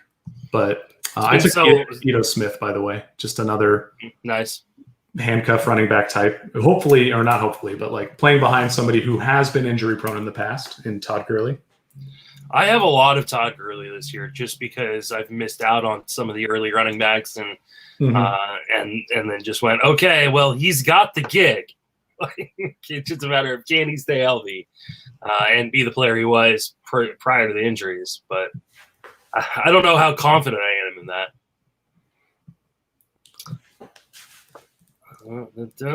Let's see. Okay. I've got 2 guys that I'm eyeing. One that I'm sure will go before I draft in 5 or 4 picks. And then another one that I'm sure no one will draft if I don't draft him. So So you have 3 picks left, right? Yeah, but kicker and defense. So I mean, I guess I could always just not draft a kicker and a defense. I was going to ask you if you were the type of person who does that. I am. I'm very often the guy who does that. Yeah, same. Especially kicker. Like I'm fine just like picking up any kicker off the waiver wire leading up to week 1. Defense, I think there is more of an argument to pick one that has a good week 1 matchup or a good early season schedule, and actually draft with that in mind. But with kickers, it's just like, who cares? Who cares? Yeah. I say this as the guy who earlier on the stream said that, I'm a kicker expert. Kicker guru. Yeah. All right, I'm going to take Mitch Trubisky. Hey, and, is he still available? He is. No way. I'm surprised. So, and I have not grabbed a third QB, so I'll take him. Hope he wins the job. If he doesn't, then I'll probably just jettison him off my roster. But I'm surprised he was still available, to be quite honest. That is strange to me. Yeah, I'm surprised as well. Why don't you give the 4 watchers this draft a rundown of your team? All right, so we are looking at Dak Prescott and Baker Mayfield as my quarterback starters, and then I have Tyrod Taylor and Justin Herbert from the Chargers as my backup QB, like kind of a handcuff situation there. At running back, I have Clyde Edwards-Helaire, DeAndre Swift as my starters. I have Antonio Gibson, who, when I drafted him, went right into my flex, but there will be plenty of weeks where I put a wide receiver in the flex because it's PPR. I also have Darrell Henderson and Ito Smith at running back.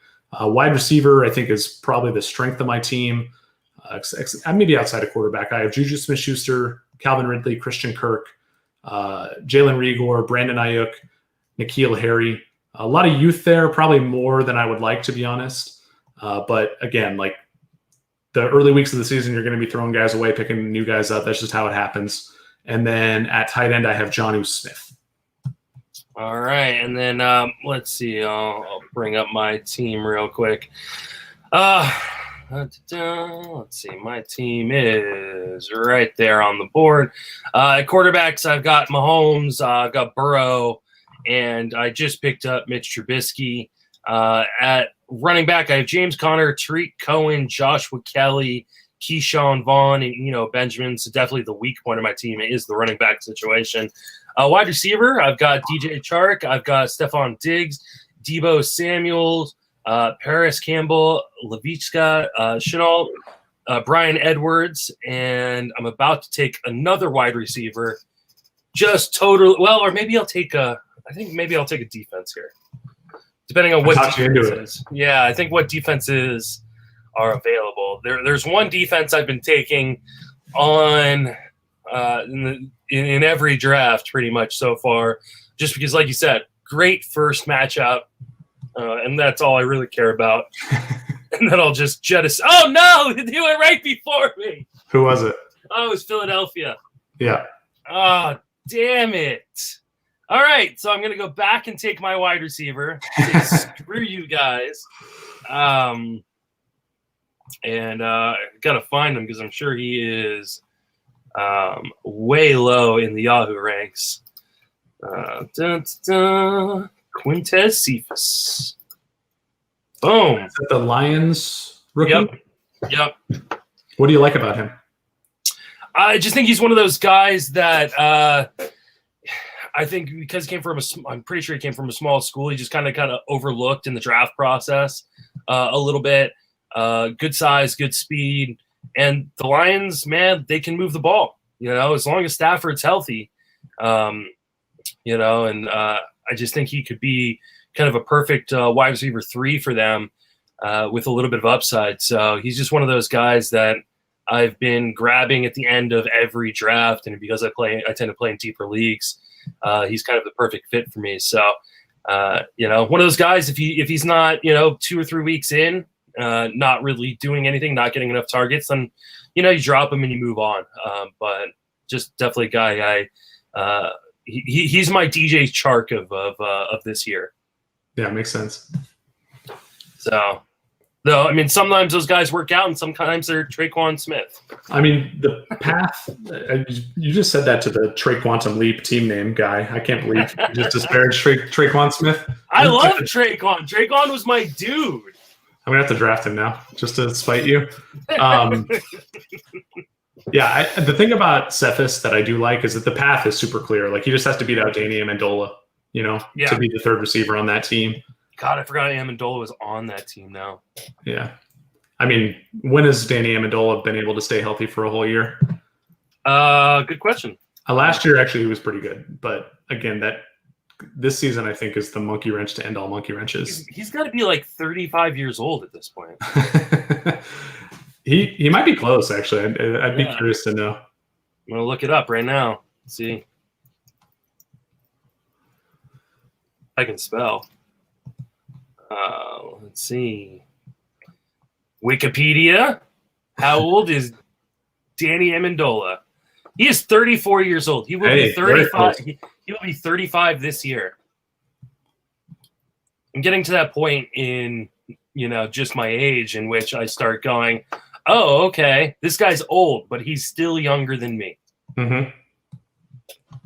So that's a bit brutal. All right, now I've got to go and look up week 1 matchups for my defense I'm going to pick next round. I was just looking at that. It's kind of slim pickings, to be honest. It really is. That's why I like that Philadelphia versus, oh my God. So on NFL.com, they've got the schedule, and it's the Redskins, the Washington professional football team. It's the W, and no joke, they say it just says football team. Hey, that's what they're called now. Eagles at football team. And that is. How do you feel about their defense this year? Because, I mean, it seems like that's where they're trying to rebuild first. I think the defense is actually pretty promising.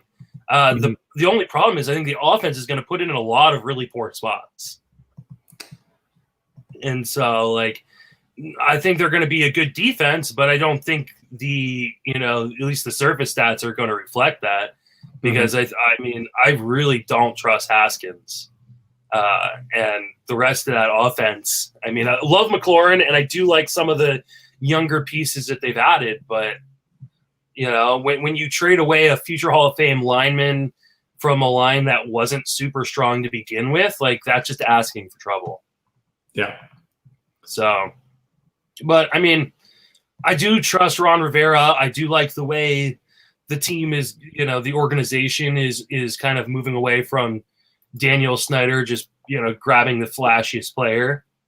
Sure. I mean, I don't know how much I trust that they're going to continue with that, because Daniel Snyder has shown in the past. I was really hoping that the latest, scandal of the Washington football team was going to end Daniel Snyder's ownership, because that was the talk. It did not. Yeah. Somehow we weathered that shit, but I don't know. I mean, I think it's going to be a really long season. I think they will be in contention for the first overall pick. Unless it's a really short season. Yes, this is true. Be the perfect season. Just lose your first 4 games and get the first overall pick that way. That's going to be such a nightmare if it works out like that. If they have to cut the season short and they're there's 6 teams with an 0-5 record. Yeah. Yeah, or even if it's 3 teams that are 0-5, and then 2 or however many more that are X and or 1 and X. Like, Mm-hmm. because you could make the argument that, well, over the course of the season, these other teams might have caught up to us or whatever. It's bizarre. It's going to be so weird. I mean, it may just come down to who has the worst schedule in the first few weeks of the season. Yeah. Like, and that would be a nightmare. Just, and it's not like, I mean, in baseball, like you can do doubleheaders to make up for games that are missed. Yeah. Like, what happens if a whole team has to miss a game? Like, how are you going to make that up? I mean, I've read some stuff that theorized they might end up playing more on other days. Like they might postpone games for just like start playing on Tuesdays sometimes or whatever. You know what I mean? God. Which again, not great for the players. Not great for health. Not great for any of that. So I can't imagine the players' union is going to agree to that. But I mean, the NFL does have like the weakest players' union in professional sports. So yeah. I'm looking at my defense here. I'm torn between 2 teams, and after the auto draft pick goes here, D.D. Westbrook. We can kind of talk through it here. I'm looking at. I'm probably going to take Seattle. I don't love their week 1 matchup. They're at Atlanta, but the Jamal Adams move there makes them a lot better. And the other team I'm considering here is Denver, who, if only for the reason that they get to play at home at night against a run-heavy team. And I'm worried that, like, if Tennessee goes into the first game of the year on at high elevation or whatever, how is that going to look? The high elevation, though, that's like right in Derrick Henry's wheelhouse. You think so? I would think. I mean, a guy who can just. I just think that they'll be gassed. You know what I mean? They won't be able to, especially with the shortened off season. I might be talking myself into it here. Interesting. I think it's the worst matchup. I'm going to go Seattle. I'm going to stick with my gut reaction was to take Seattle because Atlanta's offensive line is not very good. But we'll see. Yeah. Not super confident, but again, it's defense. We're going to be streaming that in season anyway. Yeah, I'm wondering. I'm going to look at week 2 and see that's the best week 2 matchup. Did I snipe you on one of the teams we were looking at there? No, I wasn't looking at Seattle. You were looking at Denver. No, I was looking at Carolina playing the Raiders. But now I'm looking at week 2 and Seattle week 2 for New England, which I don't know if that's a good or a bad matchup anymore. It's hard to say. Yeah, that is. I mean, that's very true, actually. Just trying to see who does Cleveland play in week 1.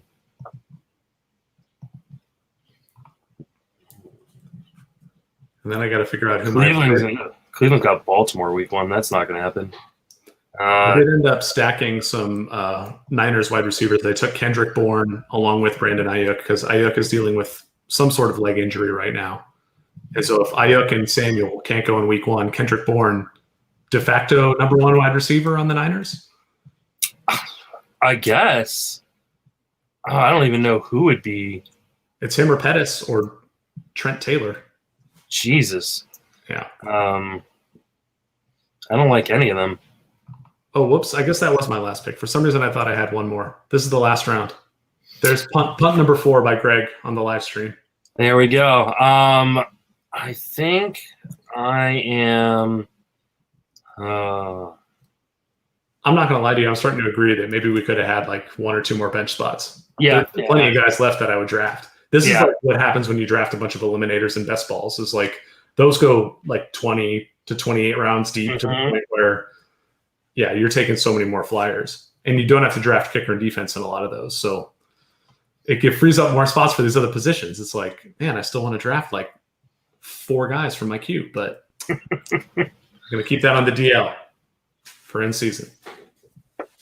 I don't know who I'm going to take here. Are you doing defense? Yeah. Who are the Raiders playing? The Raiders playing Carolina.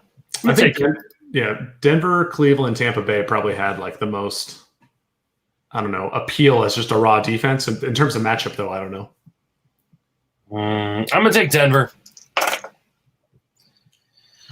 I don't feel very good about that. I may switch that out before the start of the season. And you can do that. Yeah. Well, I did not draft kicker. Hey, of course. Yeah. No, thank you for getting the draft set up. I really appreciate it. You can follow Greg on Twitter at Greg Sauce, me on Twitter at Justin Mason FWFB. But I assume if you're watching this, you're probably already following me on Twitter. So go follow Greg and ask him a bunch of 2 QB questions, Superflex questions, you're living out Philadelphia now? Yeah, Philadelphia area. I'm a little north of there. I'm about to move to the Allentown area next weekend, actually. So got a lot of packing to do. I probably should have been doing that instead of drafting fantasy football, but once you got that itch, the wife can do it, right? The pregnant wife. Yeah. Just ask her to start packing stuff up and moving boxes around. Yeah, I can't do that either. She's still got like 3 months left in the pregnancy. Come on, she can still do stuff. She actually she's a tough lady. She does a lot of stuff around the house still, and I worry about it. I'm like, you need to do less, please. And she's like, yeah, screw you. I can still do this. I think that is now you can see my 3-sport draft up on the. So I clicked out of. Is that going on right now? Yeah, I'm doing it. I pull that up. I don't want to go yet. Let me ask you some questions about that. Okay. Here I'll. All right. Where? Oh, I need to go to my sheet. So the first question is: are you drafting solo or with a partner in that? I am drafting solo. Okay. So, I'll bring that up here. Make it a little bit larger for you. And so how does the timing work? Is it like calendar year scoring or what? Yeah, so baseball kind of threw it off a little bit. So typically, surprise. I actually, I guess not really. So, because I'm in 2 different ones. I'm in a redraft, and that's what we're drafting right now. And actually, here I'll show my team as opposed to a whole board, so people can. So you've got what it looks like 3 picks left? Yeah, I think so. And so it's 56 rounds, I believe. Okay. It's just for football, it's just a regular 1 QB league, and it is a half point per reception. So we don't do the full PPR, but half PPR. And I suck at basketball. I have no idea. Like what basketball players are good. I had a buddy kind of helping me out a little bit. Used to be in this league, and decided to sit out because of the COVID stuff. He just didn't trust it. And so, like, typically, I've kind of punted basketball in the past, but I don't know it. Okay. And I've done okay in years past. I've sat out of this league the last couple years and jumped back in it because I was bored during quarantine. This year I went with a different strategy. So my plan was to load up on, my weakest sport, which was basketball, and then my second weakest sport, which is football. And then kind of ignore baseball for the most part. Play the sleeper game there because you know that sport so well. You feel like you're going to better be able to find values in that than other sports. Yeah, I feel like that. Don't get me wrong, there are some really good baseball players in this league. Mike Warner, who's my co-owner at Friends Fantasy Benefits, is in this league. Eli Rosenzweig is the commissioner, and he used to be kind of one of our guys at Friends Fantasy Benefits. Well, you didn't completely punt baseball either. Like I see Mike Trout, I see Freddie Freeman. Like there's some guys there that you had to spend on, I assume. Yeah, I took Trout in the second round only because he made it back to me in the second round. I was like, you're going to leave me the best baseball player in the world in the second round. I'm just going to take it. And then I didn't draft another baseball player for quite a while. I think my next baseball player was in round 10. But I still feel like I put together a pretty good baseball team. And I do. Maybe it's cocky of me, but I feel like I have the ability to outplay people in baseball with a weaker roster than others. So how does the scoring work then? Is it points in baseball, points in basketball, points in football, or do you do roto for any of these? Like, how do you mix them all together? We do roto for baseball and basketball. Okay. And then for football, it is points, but it's all play. Okay. So you're playing every team every week, and then it's just based on you get a point total based on where you rank in each league. Yeah, where you rank in the standings. So like, let me see if I can find the actual draft sheet, and I can bring up here. So here you can see the point structure here. So if you finish first place, you get 32 points. and then it goes down all the way to 14th place where you get negative 36 points. So you can't punt something. You cannot punt something. And that's something that's different than when we initially started the league. Because when we initially started the league, it was like you got 0 points for finishing last. And I was like, well, okay, now I just got to win 2 sports. And that's a good point. So they've really penalized people for finishing, in the bottom, third bottom, half of the league. So you have to be much more judicious about that. And there's the other thing that we started doing is all the money for the buy-in goes into the overall. You don't win shit for winning a sport. Okay. So that's probably not the way I would set it up, but I do appreciate the kind of winner take all sort of mentality. That's fun. Because here's the thing, and this is what I would do for the first, I think, 3 years, is I would just dominate the league in baseball. Okay. And then I'd go, okay, I got my money back. Now, if I finish in the money for the overall, I'm making money, but I'm at least guaranteeing I'm getting my money back by winning baseball. Mm-hmm. And so now we can't do that. So I've had to readjust my strategy for that. It is the most fun draft you will ever be a part of. So when are you drafting this time of year usually, like August leading up to football season? Yeah, usually we start the draft somewhere in between kind of mid to late July to early August. And football is the first sport, basketball second, and then we finish with baseball. And that just seems to work out the best because there's just so much turnover year to year in football. Mm-hmm. And there just really isn't in baseball. Like, you're just not going to have as much turnover year to year especially with the top players and stuff like that. So, but it makes it really interesting because, this year even more so, because typically, if you start drafting in July, you're halfway through a baseball season. Well, this year we started drafting and we were like a week into the season. That's so weird, man. You see this stuff developing as you're drafting. That's wild. So, and the other thing too is the NBA draft hasn't even happened. So I drafted some rookies, not knowing where they're going to play. You mean? Yeah. So guys who were eligible for the NBA draft, who I don't know what team they're on.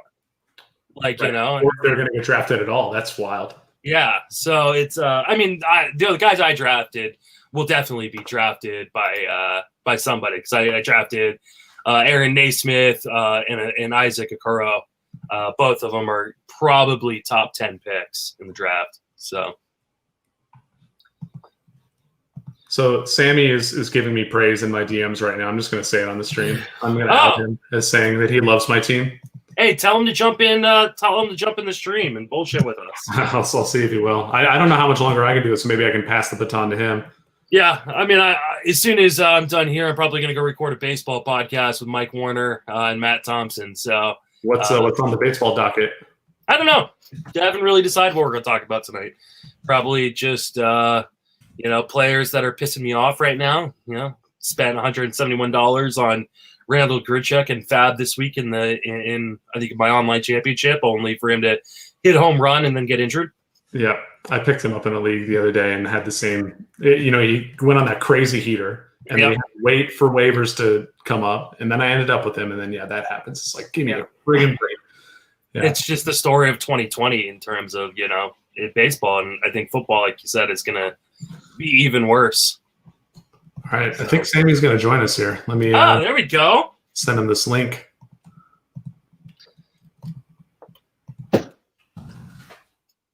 Love me some Sammy. I miss that guy. Yeah, that's the thing I'm really going to miss this year, the in-person drafts. I know we haven't done it for BARF football the past couple of years, but I do hope to remedy that next season, assuming that we're all still alive and not dead to some virus. But yeah, hopefully I can make it back out for baseball too on that same tip. It was so funny to me that the year that I'm out here and able to go down to Tout Wars, and I was hoping to see you there. Oh my God, yeah, the year one year it gets canceled. I'm like, give me a break, man. This sucks. Well, hopefully you'll be able to come up since it's not too far from you. But Tout Wars is an absolute blast. It's I was out on the West Coast for work, and I was flying back, and so I worked it out to where okay, I'm just going to fly into New York that weekend, and then I'll get a ride back to Pennsylvania. And so I didn't change my flight. I ended up in New York City at like right when quarantining was starting to become a thing. And so it was I got to go to Foley's. I got to have a few drinks at the bar there. Nice. And But still, it was like totally dead. Like there was nobody there except for like 4 other people, maybe.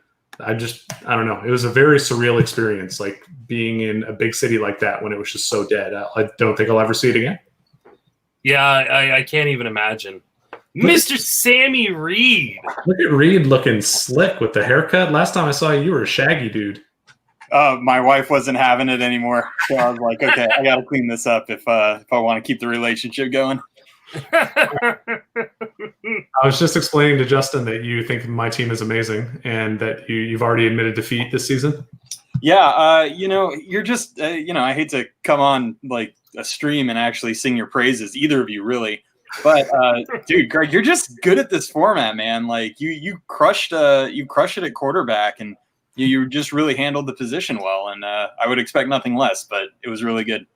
Well, I mean, you say that I'm the guy who drafted Baker Mayfield, Tyrod Taylor, and Justin Herbert. So I was tilting when you took Baker. I was like, damn it! Like I didn't want to say nothing, give you any confidence during the draft, but I was tilting. I just feel like I'm at a very tenuous precipice here. It could still go wrong. You know what I mean? But I mean that's kind of the case when you wait on quarterbacks anyway. You just got to get used to it. Yeah, I mean, at the end of the day, I feel like the fact that this is a 14-team, 2-quarterback league, 14 teams really, really thins out the draft. And in 2-quarterback leagues, like, dude, you better catch up. And we saw sketch-ass quarterbacks, like Ben Roethlisberger going in the 5th round. Brutal. Ryan Tannehill going in the 6th round. Like, these guys suck. Wait, those are my quarterbacks. Oh, man. I was like, wait, who is taking that? You know what? At least you're not Angry Mike, who ended up auto-drafting in this and not ending up with anybody until Jared Stidham as his QB1. Is that what happened? We think so. Oh, mother of God. He took 2 kickers. He took Tucker and Lutz, and I was like, dude, what's he doing? He took 2 defenses and 3 tight ends. Dude, no wonder. Dude, let me tell you guys, I was this close to tilting my straight balls off because there was a point, I think it was you and me, Greg, that were waiting on quarterbacks or on tight ends, I mean. Yeah.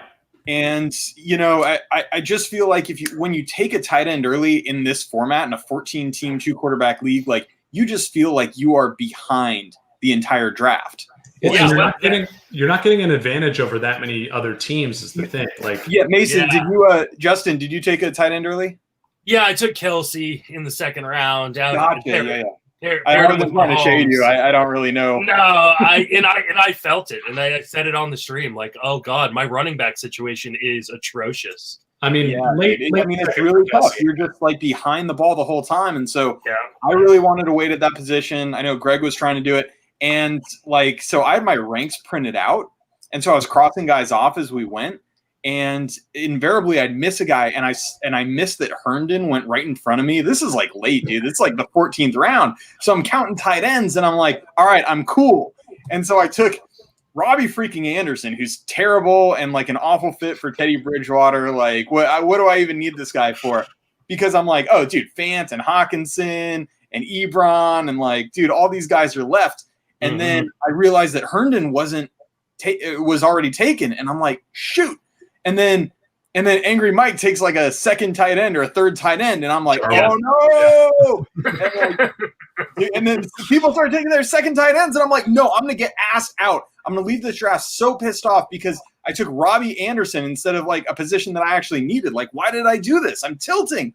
And fortunately, by the grace of God, Eric Ebron, who was like the last guy I wanted as a starter, made it when somebody else took Jack Doyle right in front of me. I was just like, oh. Thank God. Like I would have just whatever good happened early in the draft, that would have undone everything. The same thing happened to me. I passed on Jarwin thinking, oh, I mean, who's going to take another tight end? And I'll just stack Jarwin with Dak in the next round.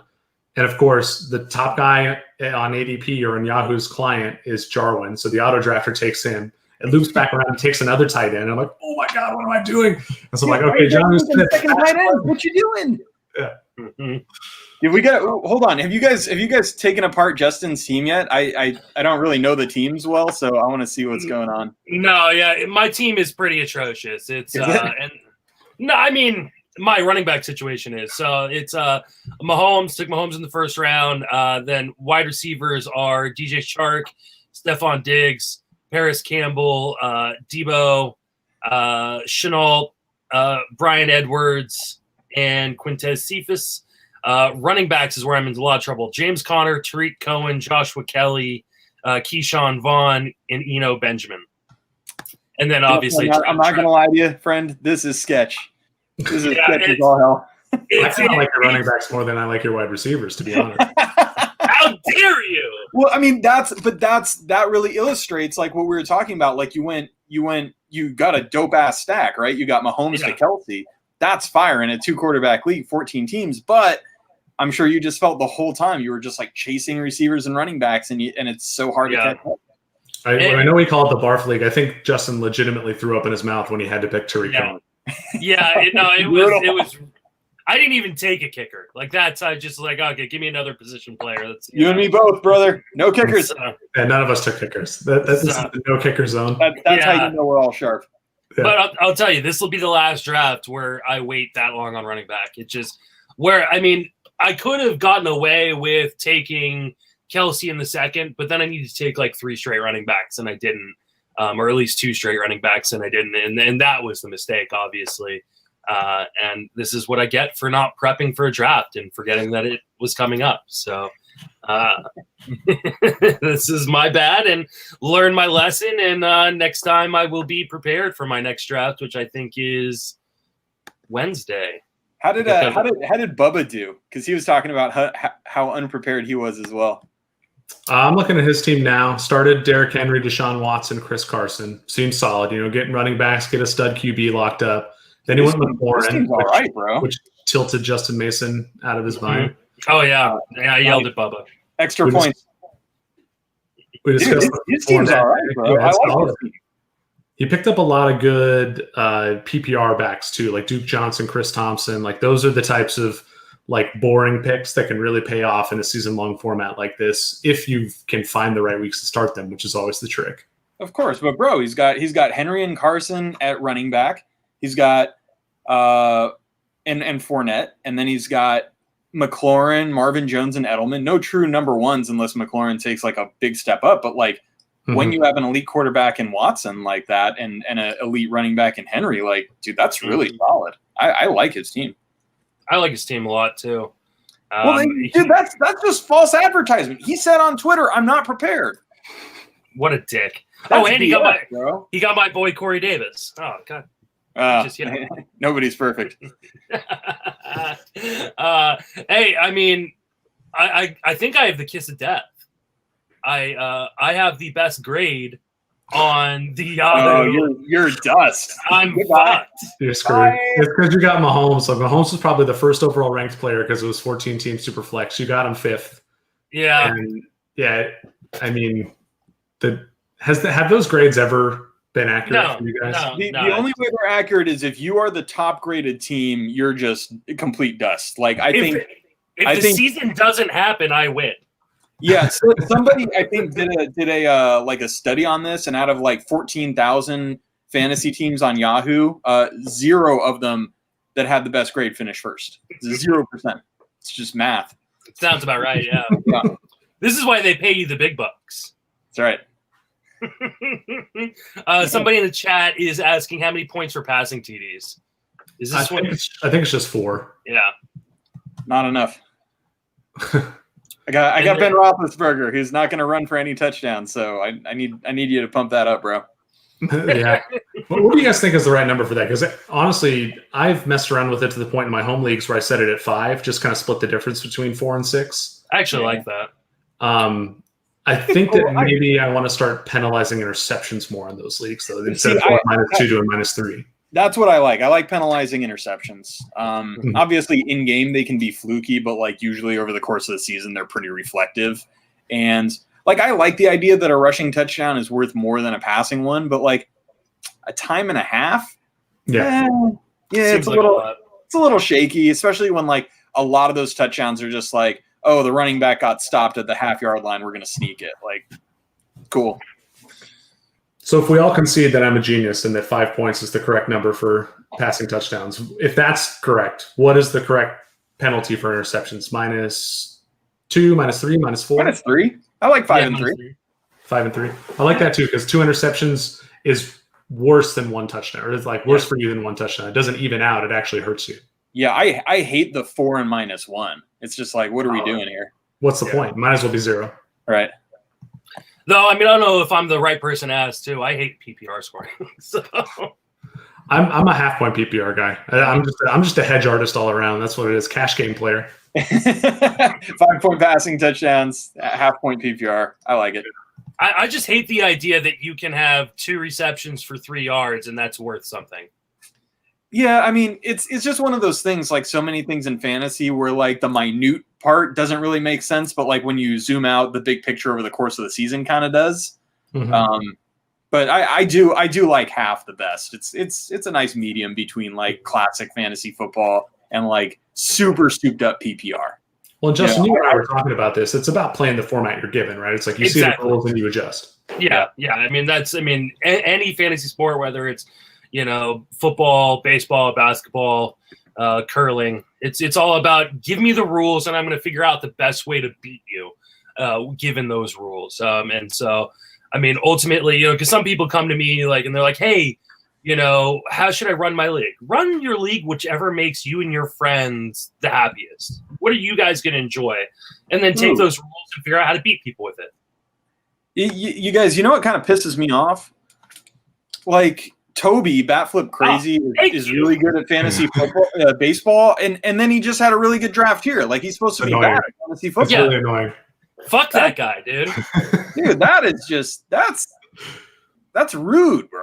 I mean, Lamar Jackson at 9. I don't know how he didn't get the A+ grade with that. Like, I couldn't believe, like, after Justin took Mahomes, I could have sworn Jackson was going to go with the next 2 or 3 picks, easy.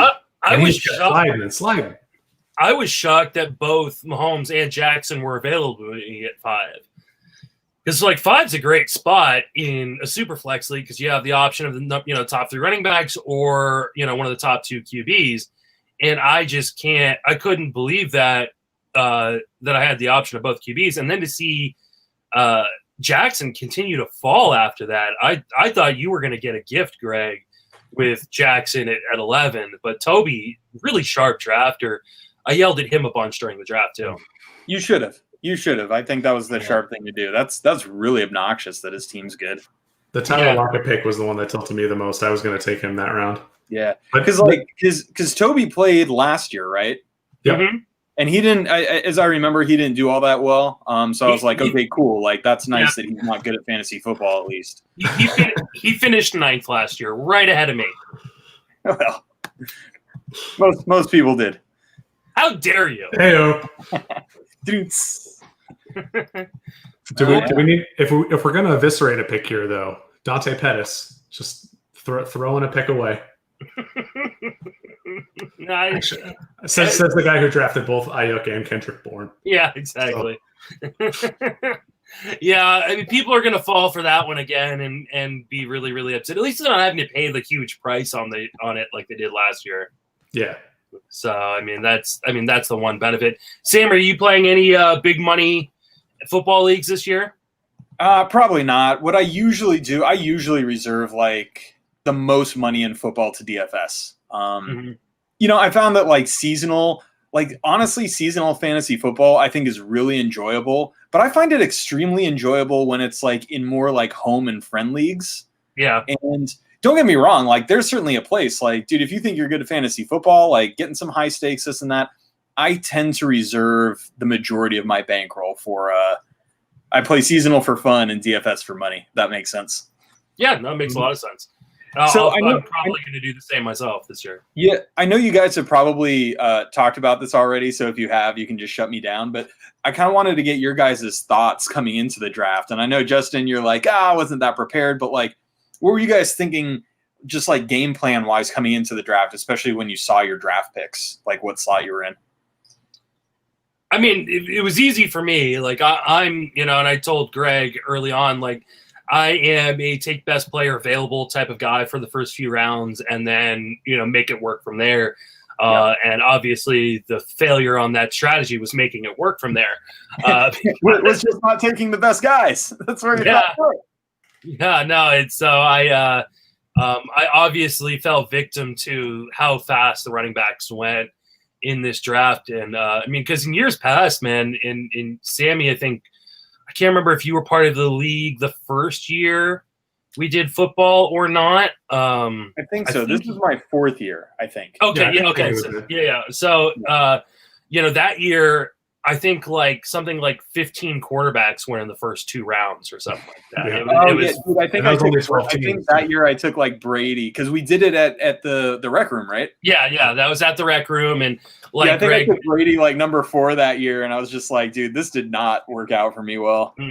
Laura Michaels, who we all loved, took Derek Carr in the first round, and I didn't I was like, oh, I'm gonna just take the best player on the board, and I ended up not having I ended up taking Andrew Luck as my first QB, and that was the year he got hurt after 2 games or something like that, and I just I did well in the league, but just did not have enough firepower to last the entire season. That was the year you lost in the championship game. Yeah, because you were trying to win baseball and football, and you cleaned house in baseball and then lost in the championship. Everybody was rooting against you, man. I got to tell you. Yeah, of course. Yeah, no. I mean, you're just the stone worst winner. When Justin Mason wins anything, it's just Obama giving himself the medal meme, and everybody's rooting against you, man. I would have paid people to carry me in on a throne into the rec room had I won the first 2 years of football and baseball. Justin would have been his own hype man with the boombox, just the champ is here. The champ is here. I mean, outside of last year, in football, I've had really good football teams every year and just fallen short. I think I finished 2nd or 3rd the first 3 years, and the look of this team doesn't look like I'm going to be anywhere close to that this year. But no, I mean, it's football. Honestly, you never know. Yeah, and that's the thing about football is I've left football drafts going, oh man, this is the greatest team ever, and I finished in dead fucking last. And then I've walked out of football drafts where I this team blows. We can hear on the stream. Great. Yeah, I had to come to that realization earlier. All right. This is a Justin Mason production. Of course, we can fucking swear. Oh, jeez, dude, I've been keeping my mouth clean. I didn't know what we were on. No, I'm still so well trained. We're just on my Twitter and my YouTube. This isn't going on a podcast or nothing. Twitter, dude, your Twitter is a mess. Yeah, exactly. Find out about your sex life by scrolling down 3 tweets. You guys are lucky that I'm not wearing a bikini right now. So, getting back to the question you asked, Sammy. Let's get off this bikini talk.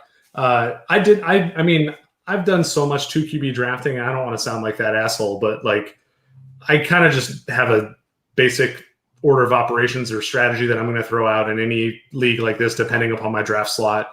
In this league, I knew I was going to be looking at running back or quarterback towards the back half of the first round. I had the 11th pick. CEH fell to me there. I think he's my RB5 or RB6 in my rankings. You were pumped. PPR monster potentially. They're starting to say all the right things about him being the lead guy in that backfield. That's exactly what I want to hear. And then when Dak came back around to me in the next round, I was tempted to pass on him, go a little bit deeper at running back. But this is where that 2 QB brain of mine turns on to the point where I don't know how all you guys are going to draft in a 14-team Superflex, so I'd rather play it a little bit safer with the QBs and just get a guy who I think is going to be one of the 5 to 6 best guys. Let him anchor my staff from there because I feel like I have a solid base with that bell count running back. I can play the modified 0 RB game if I want to. Wide receivers super deep. I know I'm going to get good players at that position in the middle rounds. So I'm okay with spending up at quarterback in 14-team. 12-team, that definitely would have been a running back in that spot if I was in that area. But after that, it's just kind of filling in the gaps, right? It's you let your early picks inform your later picks and just kind of take it and run with it.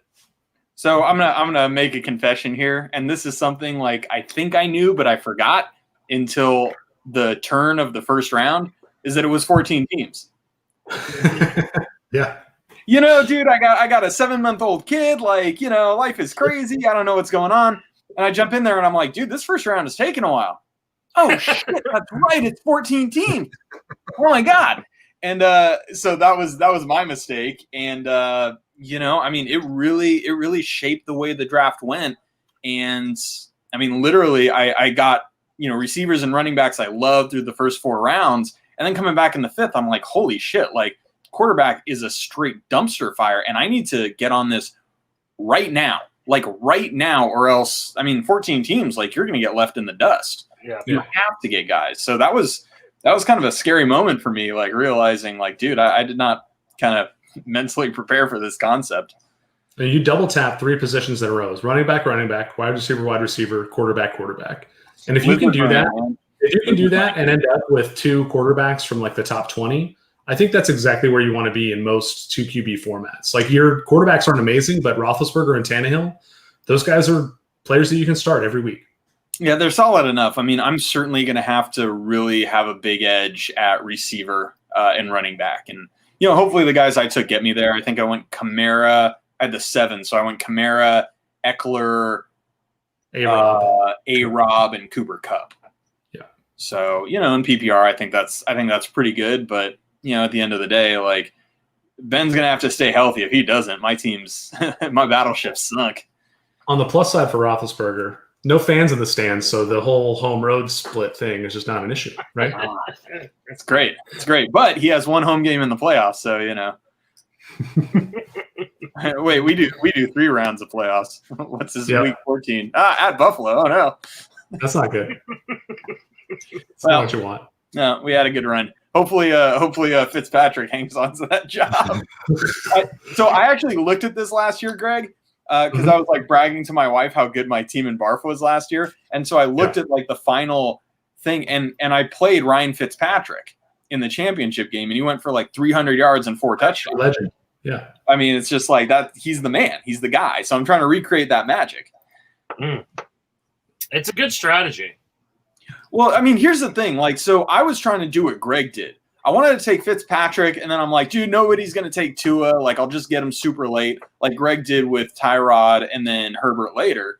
And instead, somebody took like Tua like 2 rounds after I took fucking Fitzpatrick, and just like, it was just like, what you doing, dude? Like, come on. So that was yeah. Those split quarterbacks are always like, if you can figure those out or get a good read on those for 2 QB, it's such a big benefit. Like, knowing when to draft those guys and understanding like what the odds of certain players holding their gigs like through the season. Yeah, and we talked about this on your pod, Greg. I think Tyrod's in like really good position to play the majority of the season, if not the whole thing. I think that's certainly within the range, but like, I think he's going to get a lot of run, and people forget like how halfway decent he is. Just the biggest backhanded compliment I've ever heard. People forget. Tyrod's good, man. People forget how almost good he is. Yeah, I was right when you took him. I was like, you know what? I should get another quarterback. I think Tyrod will be a slick pick here. And then you just took him right away, and I was just damn it. Like, well, tough scene in this league. Dudes, it was good to see you. It's a little later here on the East Coast, unfortunately, so I'm going to tap out. I'm going to pass the baton off to Sammy. If you guys keep going, Godspeed. Cool. Good luck this year. Thanks for drafting, and talk to you soon. Namaste. Take care, buddy. So, Sammy, what do you got going on these days? My dad, bro. My dad. So you know that life. My kid turns 8 months in like 2 days, and I'm trying to work, trying to be a dad, be a good dad, try to be a good husband, play a bunch of poker, and play fantasy sports. It's like my life now. So definitely wearing like a dad-centric T-shirt. It just says fantasy football. Like, I'm not going to show you the Crocs I'm wearing or anything, but I got the TGFBI shirt on today because I was not remembering that, like I said, there was a draft today. But my eldest turns 10 later this week, so it's crazy. They your grow youngest fast. Is like a year and change. No, she'll be 2 in October. Yeah, nice. So it's crazy how much life. What are you doing? You're still over at Roto Grinders, right? Yep. So Roto Grinders, I actually told them this year I'm not going to do any written content because just it's rough, man. It's rough. It just like takes so long to do, and if you want to do a good job, you can't just half-ass it, you know. And I really want to do a good job, so I didn't really feel good about doing half and half, you know, like putting half the effort into it so it goes quick, and then it's taking time away from my family. So I'm going to keep doing podcasting for them. I'm going to do the Gilcast with Davis and Nate, which people seem to like, and maybe do another podcast for them if I can fit it in. But yeah, it's going to be all potting, which, as you know, takes a lot less work. Yeah, unfortunately, I still have to do all the written content. So, like, after I get off of here, I think I'm going to go record a pod for Friends of Fantasy Benefits Baseball. I'll probably do a live stream if the guys are up for that as well. So if you're watching this and you follow Fantasy Baseball, feel free to jump in there and bullshit with us. And then I've got to go write 2 articles for Fangraphs. So I don't know how you do it, bro. I mean, I guess if I didn't play poker and I just took all the time doing fantasy instead, maybe I could see that happening. But yeah, man, it's a tough life when you're trying to balance everything and, also do good in your drafts. That's a challenge, even if you don't have kids and a family. So are you playing poker live or are you online? No. Fuck no. Bro, I can't imagine a worse fucking spot to be in than a casino. Like in COVID times, just a bunch of different people generally don't have good hygiene, sitting all close to each other, facing each other. Like, you got a mask on, that's fine. But like, dude, you're pawing your chips, pawing your cards. Like, dude, people go in there without deodorant. Dude, you can spread it through farts. I heard through some study, people in the fart. I'm not into it. Don't fart on me. So no, I'm playing on sketchy club apps, but just trying to grind. It's a side hustle, but just trying to grind it, Nice. Yeah. All right. Well, I'm going to run. I'm going to go put my kids to bed real quick and then hopefully be back for another pod or just write tonight. I don't know. I got to see what the guys want to do. But Sammy, it is always a pleasure to see your face. Looking forward to losing to you in the championship round and letting you get that 3-peat. So that way when we are able to get back in person at the Rec Room next year, we can crown you another champion. It would be very awesome, but I'll be honest, like it's a sharp league we have now, and 14 teams. Your odds are pretty low in general. It would be certainly an honor if I could do it. So I'll try to equip myself as best as I can. All right, brother. Take care. All right, later.